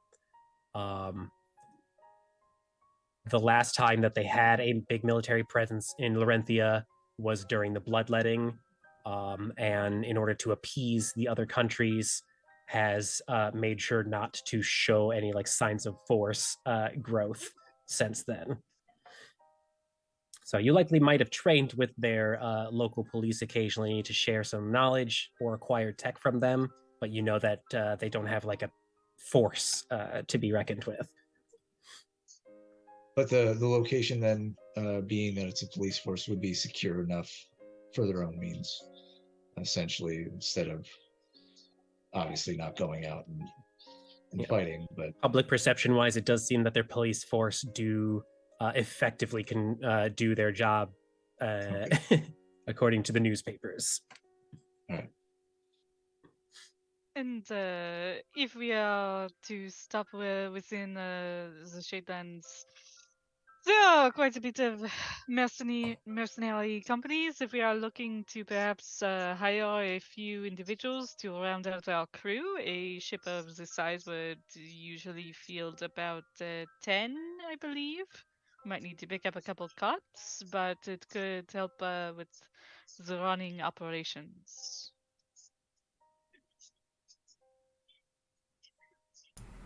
I suppose the real question is, can we afford that? That is the question, is it not?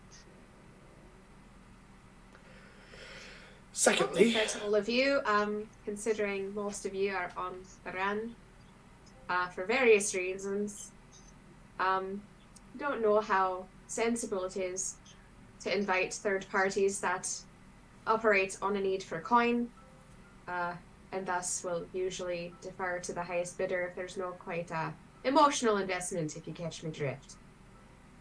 Got some contacts, but I suppose if it makes you squeamish. Not squeamish per se, so much as I'm looking out for them two particularly.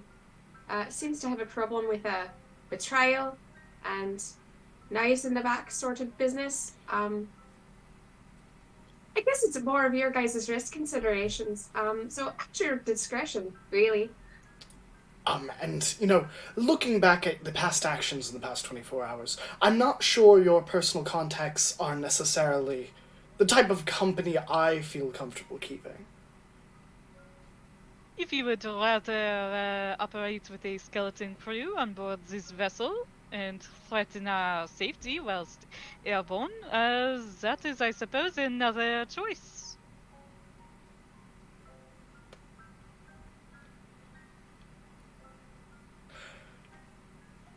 Are any of these individuals...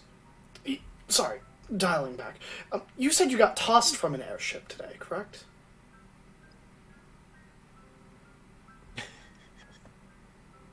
Perhaps. Really, I more dove off the side. It was quite acrobatic, if I recall. And, sorry, has Bill said that it was a mutiny? At least in company? I don't think he has. I don't think so. I think it was, you know, I got drove off my ship. So. Okay. So I suppose my next question is, if you dove off the ship, are you going back to that ship? It was a mutual parting of ways for now. Do I believe you? That's the real question. I will roll a deception. I'll roll an insight check on this. I'm not good at insight, but I'll roll it. Oh. I will also roll an insight check because Okay. I don't know I'm gonna tell you guys right now. I got an at 20 for a 25, so that's your DC. Yeah. That's good. That's good. Yeah, Yes. Even, Almost made it. Even if I rolled a nat 20, I would not have beaten that DC. Just like blithely smiling. I have every intention of returning, but for now they are going to a location in which I am perhaps not welcome, and of course I trust the crew to keep the vessel ready for my return.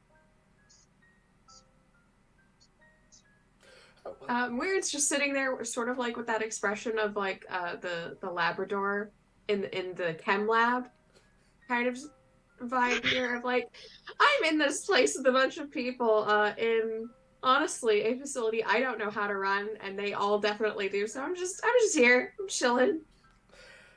I don't know what's going on. well, perhaps once we've landed and we get a little bit more rested, perhaps then we can have a more beneficial discussion. I don't know about anyone else, but I've had my share of being chased, attempted to be stabbed, shot at, apprehended. I could use a little bit of me time. I Shut it. I think one of the bounty hunters shot us. Bill's I just don't got know. like a few To be- bullet holes in her. again, shooting did occur. In general, at all of But us. yeah. It's been a day. Indeed. So why don't It's we? the way of going about it. Why don't we? We have two places that we can go to. Your what did you say? Your paramour, We. or to Larenthia. Why don't we let fate decide? Two options. We can flip a coin.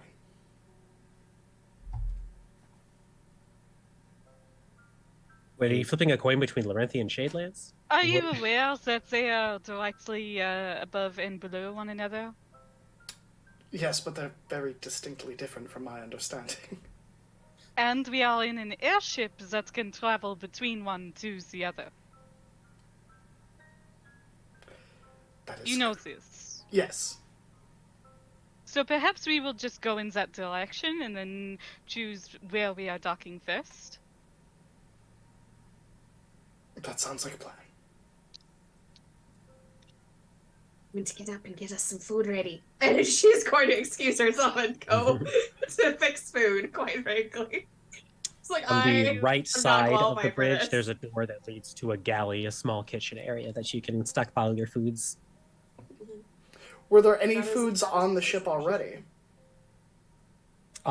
Technically, yes, but it had been field stripped during the exchange. Okay. Indeed. So you hear the door shuts and you hear puttering in the kitchen. Is it reassuring? Perhaps. Who knows? What would I roll for cooking? That's a good question.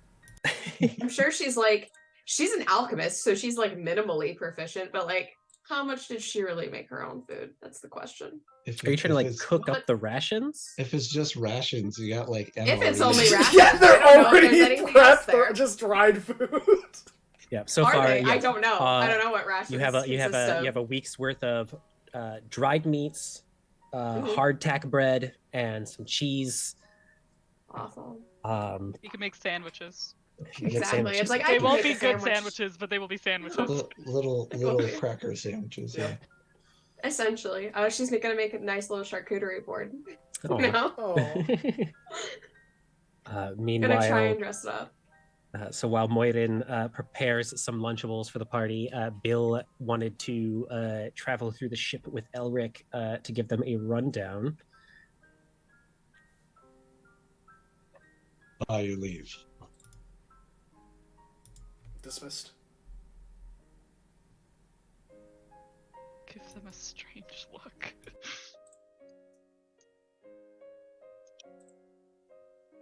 Bill, was it? You wanted to show me the operations of the ship. I mean, if you're Alright, so I'm not certain if I'm going to acknowledge him as your captain, because that feels a little like I am acknowledging this enforced regiment, which I will deal with that at a later time, perhaps. But yes, your companion, this Callum, if he needs to rest and recuperate his capacity for spell casting, then it seems to me that we shall be trading off between the three of us, piloting of the ship. I know you are accustomed to airships. I don't know if you are a pilot. That is correct. I'm accustomed to crewing an airship to some degree, but I am not accustomed to piloting it. Then I thought perhaps whilst he meditates, rests, that you might join me for the next several hours and learn the controls, and it would allow us to trade off in the future. I suppose it couldn't hurt.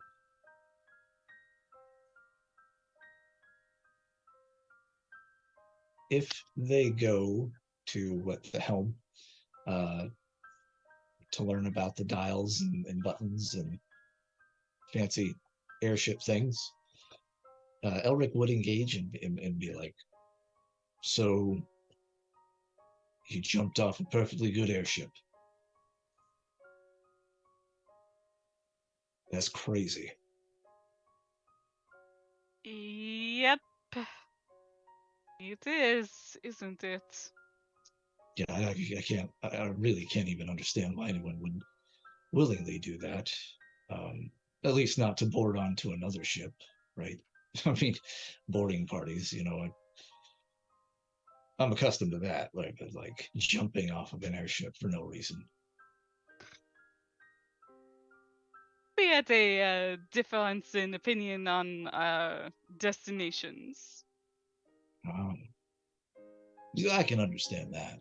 See, I also have a difference in opinions on where we should be going. And where is that? Well, wherever it would be easiest to drop you and Moirin off. And Gus. And why is that, Elric? Why? We're two fugitives. Clearly, that's been known. Why are you here? Why is Moirin here? The two of you don't need to be in danger. No, I'm uncertain why she is here, but are you... I am thoroughly flattered if you do not consider me to be a fugitive. It is a wonderful estimation of my character, perhaps. But I regret to inform you that my name has been on bounty boards for far longer than you have been alive. Then again, why would it be conducive for us to travel with you if you are Well, if the more renowned criminal? If this is a grouping of fugitives, then why am I not invited? Well, I think that the captain clearly stated that we're looking to clear we are our still name. discussing whether he is captain. This is not established. I don't care if you call him captain. He's a captain. I served under him, so I will call him captain. All right. Anyways, again, we don't want to be criminals, I guess is the thing. And if you are a criminal for as long as you've said, again, it'd just be kind of painting a target on our back. You see where I'm going here? Like, we're trying to clear our names. I don't really think you are. Do you just going? Hold on. Hold on. Mm-hmm. Do you just need a crew? Is that why we're here? Let me pose this question to you. How far will you go with a ship and 2 people on board? As far as the ship will carry us. So you will remain at the helm each for perhaps 12 hours at a time, trading off, growing progressively exhausted whilst you attempt to operate an entire airship by yourself. And the first time you are beset upon by a pirate's crew, a grouping of birds, anything predatory, you will crash and burn and die. It would be As no you more are than we unable deserve. to operate your ballista, you are unable to have multiple crew operating to perhaps close gaps in the wall. You truly believe you can operate this vessel with 2 individuals. I don't believe that we could operate the vessel. I just told you we would get as far as the ship would carry us. So Again, your intention is death. perhaps it is. And he shouts Why? this at you. Why? Never mind. No, I do mind. If we are traveling together, and for now we are, I would like to know if the people I'm traveling with are going to place themselves and myself in undue danger. We are. That's literally what I've been asking. Why are you here? We are going to place ourselves in danger trying to clear our names. No. We are traveling and, yes, progressively as a group in danger. But are you operating with some sort of matter complex? Are you putting yourself in positions where you are going to where you threaten yourself and thus shall be reducing the capacity of the crew? I will do what I need to do. That is all I can say. That is all you are willing to say to yourself? Look at the last, well, actually, it hasn't been 24 hours, but look at the last few hours. Hell has broken loose. For Yes. what? For what reason? I have a bounty on my head. So does Captain Kellum. You do too, but you've lived with it long enough, right? You're used to it. We're not. I like to think that none of us are so egotistical as to believe that the heavens adjusting has anything to do with us. Heavens adjusting that. Oh, you said L opened up. Is that not what you were referring to? It was a term phrase. Look, I'm tired. Okay, I just want to know why you're here. I'm here because I have to be. And you are here because you have to be. Are you not? Is that not enough? I suppose it is for now. And Elric will walk away. The controls over here. He flips you off as he walks away. Mirren is in like the main, I guess, room, that top deck, I guess, with the circle of chairs. And she is setting down the Lunchables. I heard we supposed to set everything all right. He just walks past. It's not a very big ship, so he would try to go somewhere secluded. So yeah, probably rest. The tail. The end of the tail. Yeah. Goodness gracious. And Mirren's gonna like come down, like poking. What's going on in here?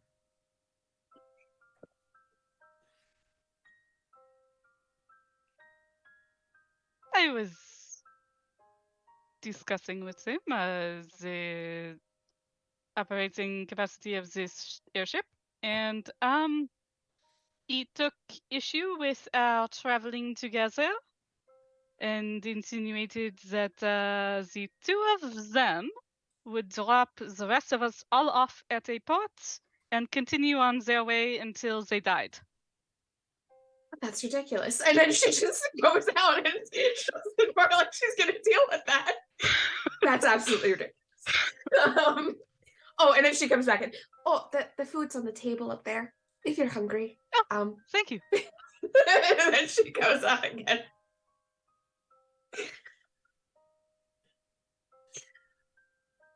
She's mostly going to check where Elric has stormed off to, but I think she's gonna keep her distance. Yeah, I think Kellum is also saw Elric storm past him to like the very end of that dragonfly, as he's just, I guess, standing there near the cot, probably doing identification magics. And she just sort of like points to Callum, points to the end, and it's like, okay, and then like also then gestures. You get like a thumbs up in the middle of casting. Exactly. And then she makes a gesture that's like, food ready up there, and then she's like, cool, and then like she's going. Some hand gesture motions of like, let's not interrupt that too much, but acknowledgement, great. And then she's going to sit at this table. Possibly with Gus also probably sitting there already chowing down on the food. And she has a moment where she just stares at it. And maybe disassociates a little bit. That's going to be fun. Here she has to wonder, why is she here? She doesn't know.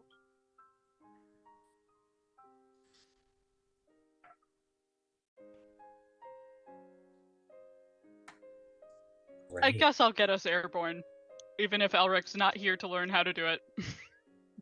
Okay. As you're going to take the ship up, I did have an additional question. Now that the crew is alone, like without witnesses, does Elric let fucking Rexandrigil wander about?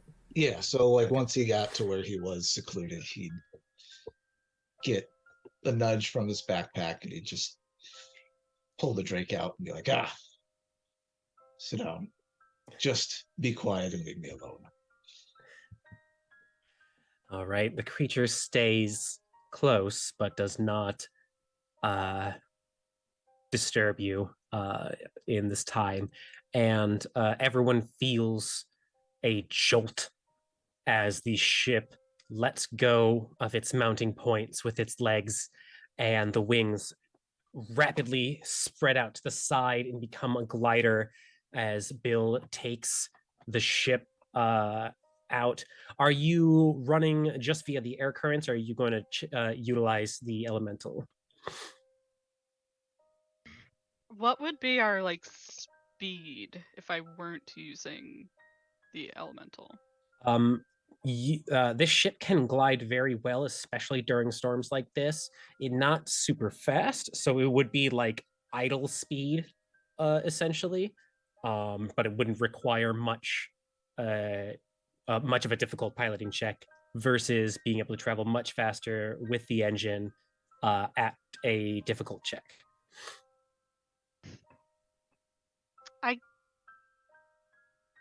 I guess what she would try to do is like something in between. So like kind of shift change if she needs to like get to a better air current or something. But like mostly stay in the gliding, and then like when needed, just kind of like whoop, higher shift. Shift gears. Shift gears, shift back. Then give me an air vehicle check. That is a D20 plus your proficiency.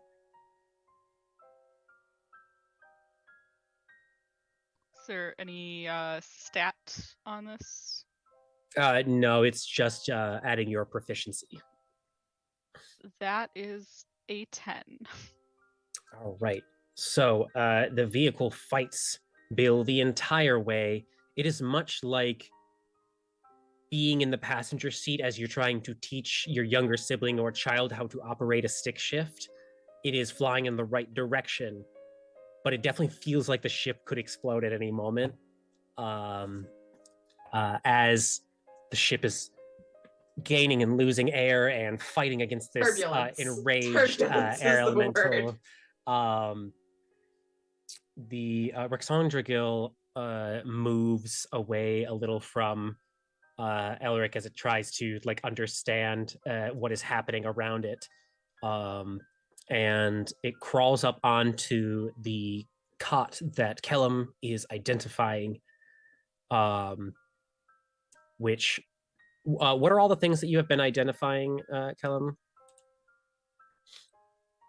I know at least you were doing the cot, right? Cot and the ring, device the cot, in the cockpit.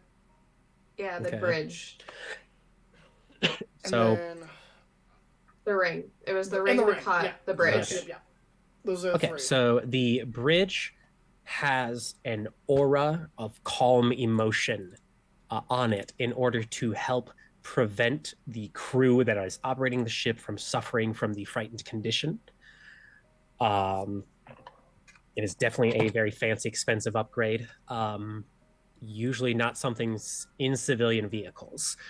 The ring is a very powerful ring of modified memory, enhanced to a degree that it goes well beyond casting the spell by conventional means.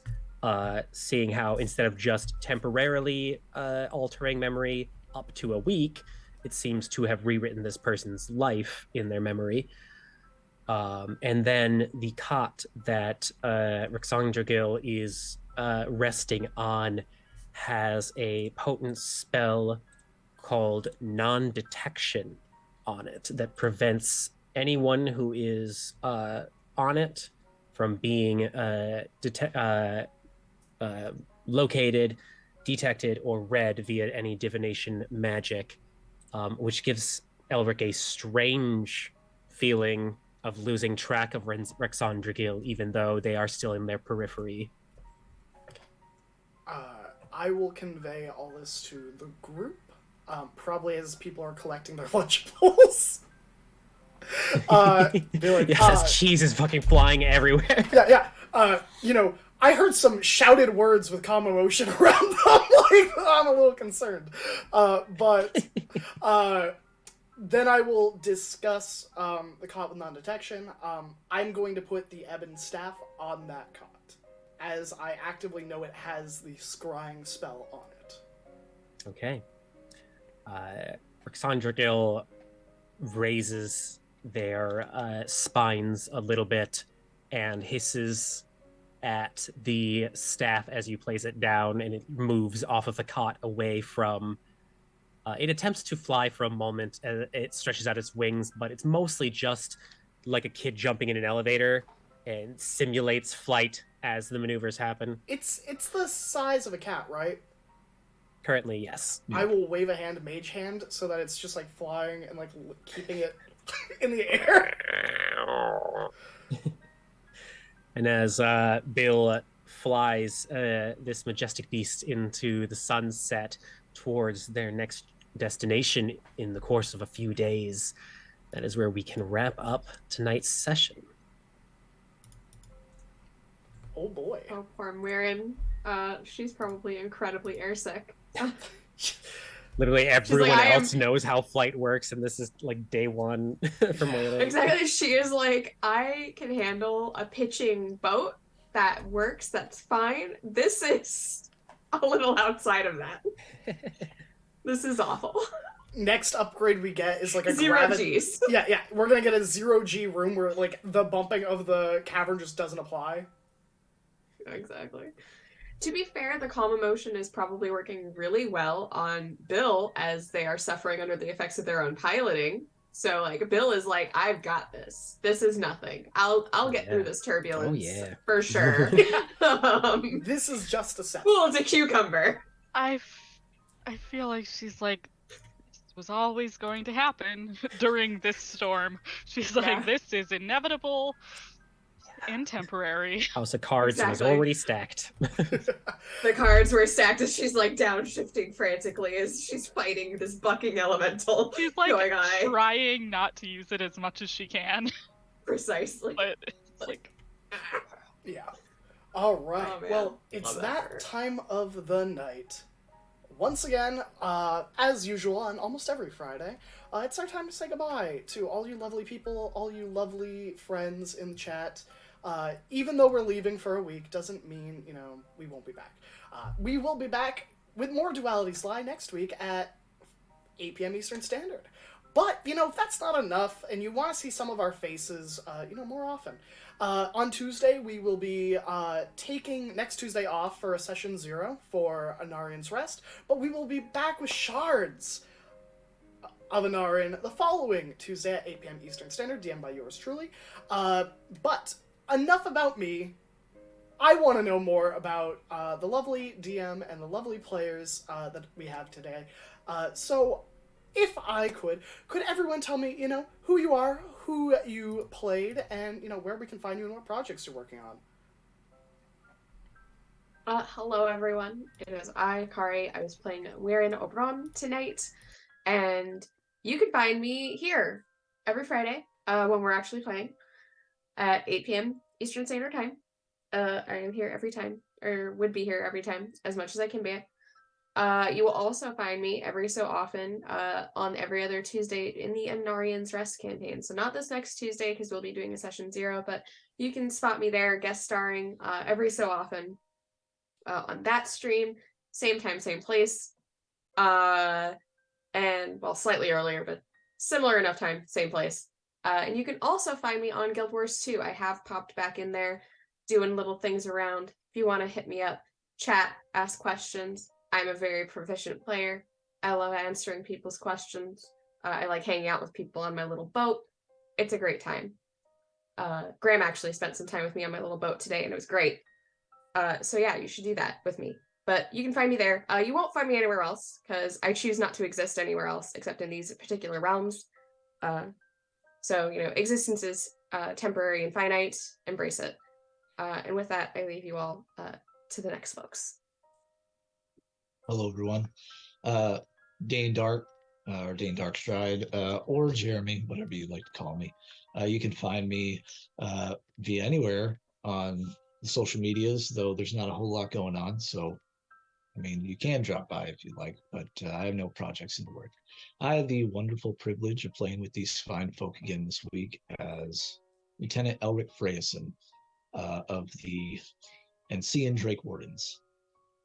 And yeah, that's all I got going on. I will pass it off to whoever's next. I believe that's me. Hello everyone. I am Pharaoh. I had the misery of playing Bilania Lemek here today. Maybe she'll have a better day in the future. We'll see. You can find me here 2 Tuesdays from now on Shards of Anarian, where I play a much less affable and much more angry Leonin, who has been making some bad choices lately, so I love that for her. She just crit smited her god patron, which is always a choice. But she's working through it. Otherwise, you can find me here on Fridays. There's a link to my Twitter at Ferocious in the chat on Graham's channel, and I look forward to seeing you all in the future. Tell. Hello there. I am Media Flare. I am a voice actor and streamer. Normally, I would have some places to recommend for you to check out, but if you have recently gone to my profile pages, either on Twitter or Fansly, you might be wondering where the hell all my content went. That is, I was in the process of updating a lot of stuff and lost some data, so I'm going to be making some new demo reels and content for you very soon. Obviously, you can find me on Fansly and Twitter and Casting Call. Otherwise, I run Star Citizen Roleplay, the largest roleplay community in the Star Citizen universe. We had an upcoming event that just got postponed because 3.18 finally happened. So those of you who know what the hell that is about, I'm very excited. Otherwise, I am in the process of working on a Sunday project that'll be starting soon. So look forward to that. Peace and long life. All right. I guess it's back to me.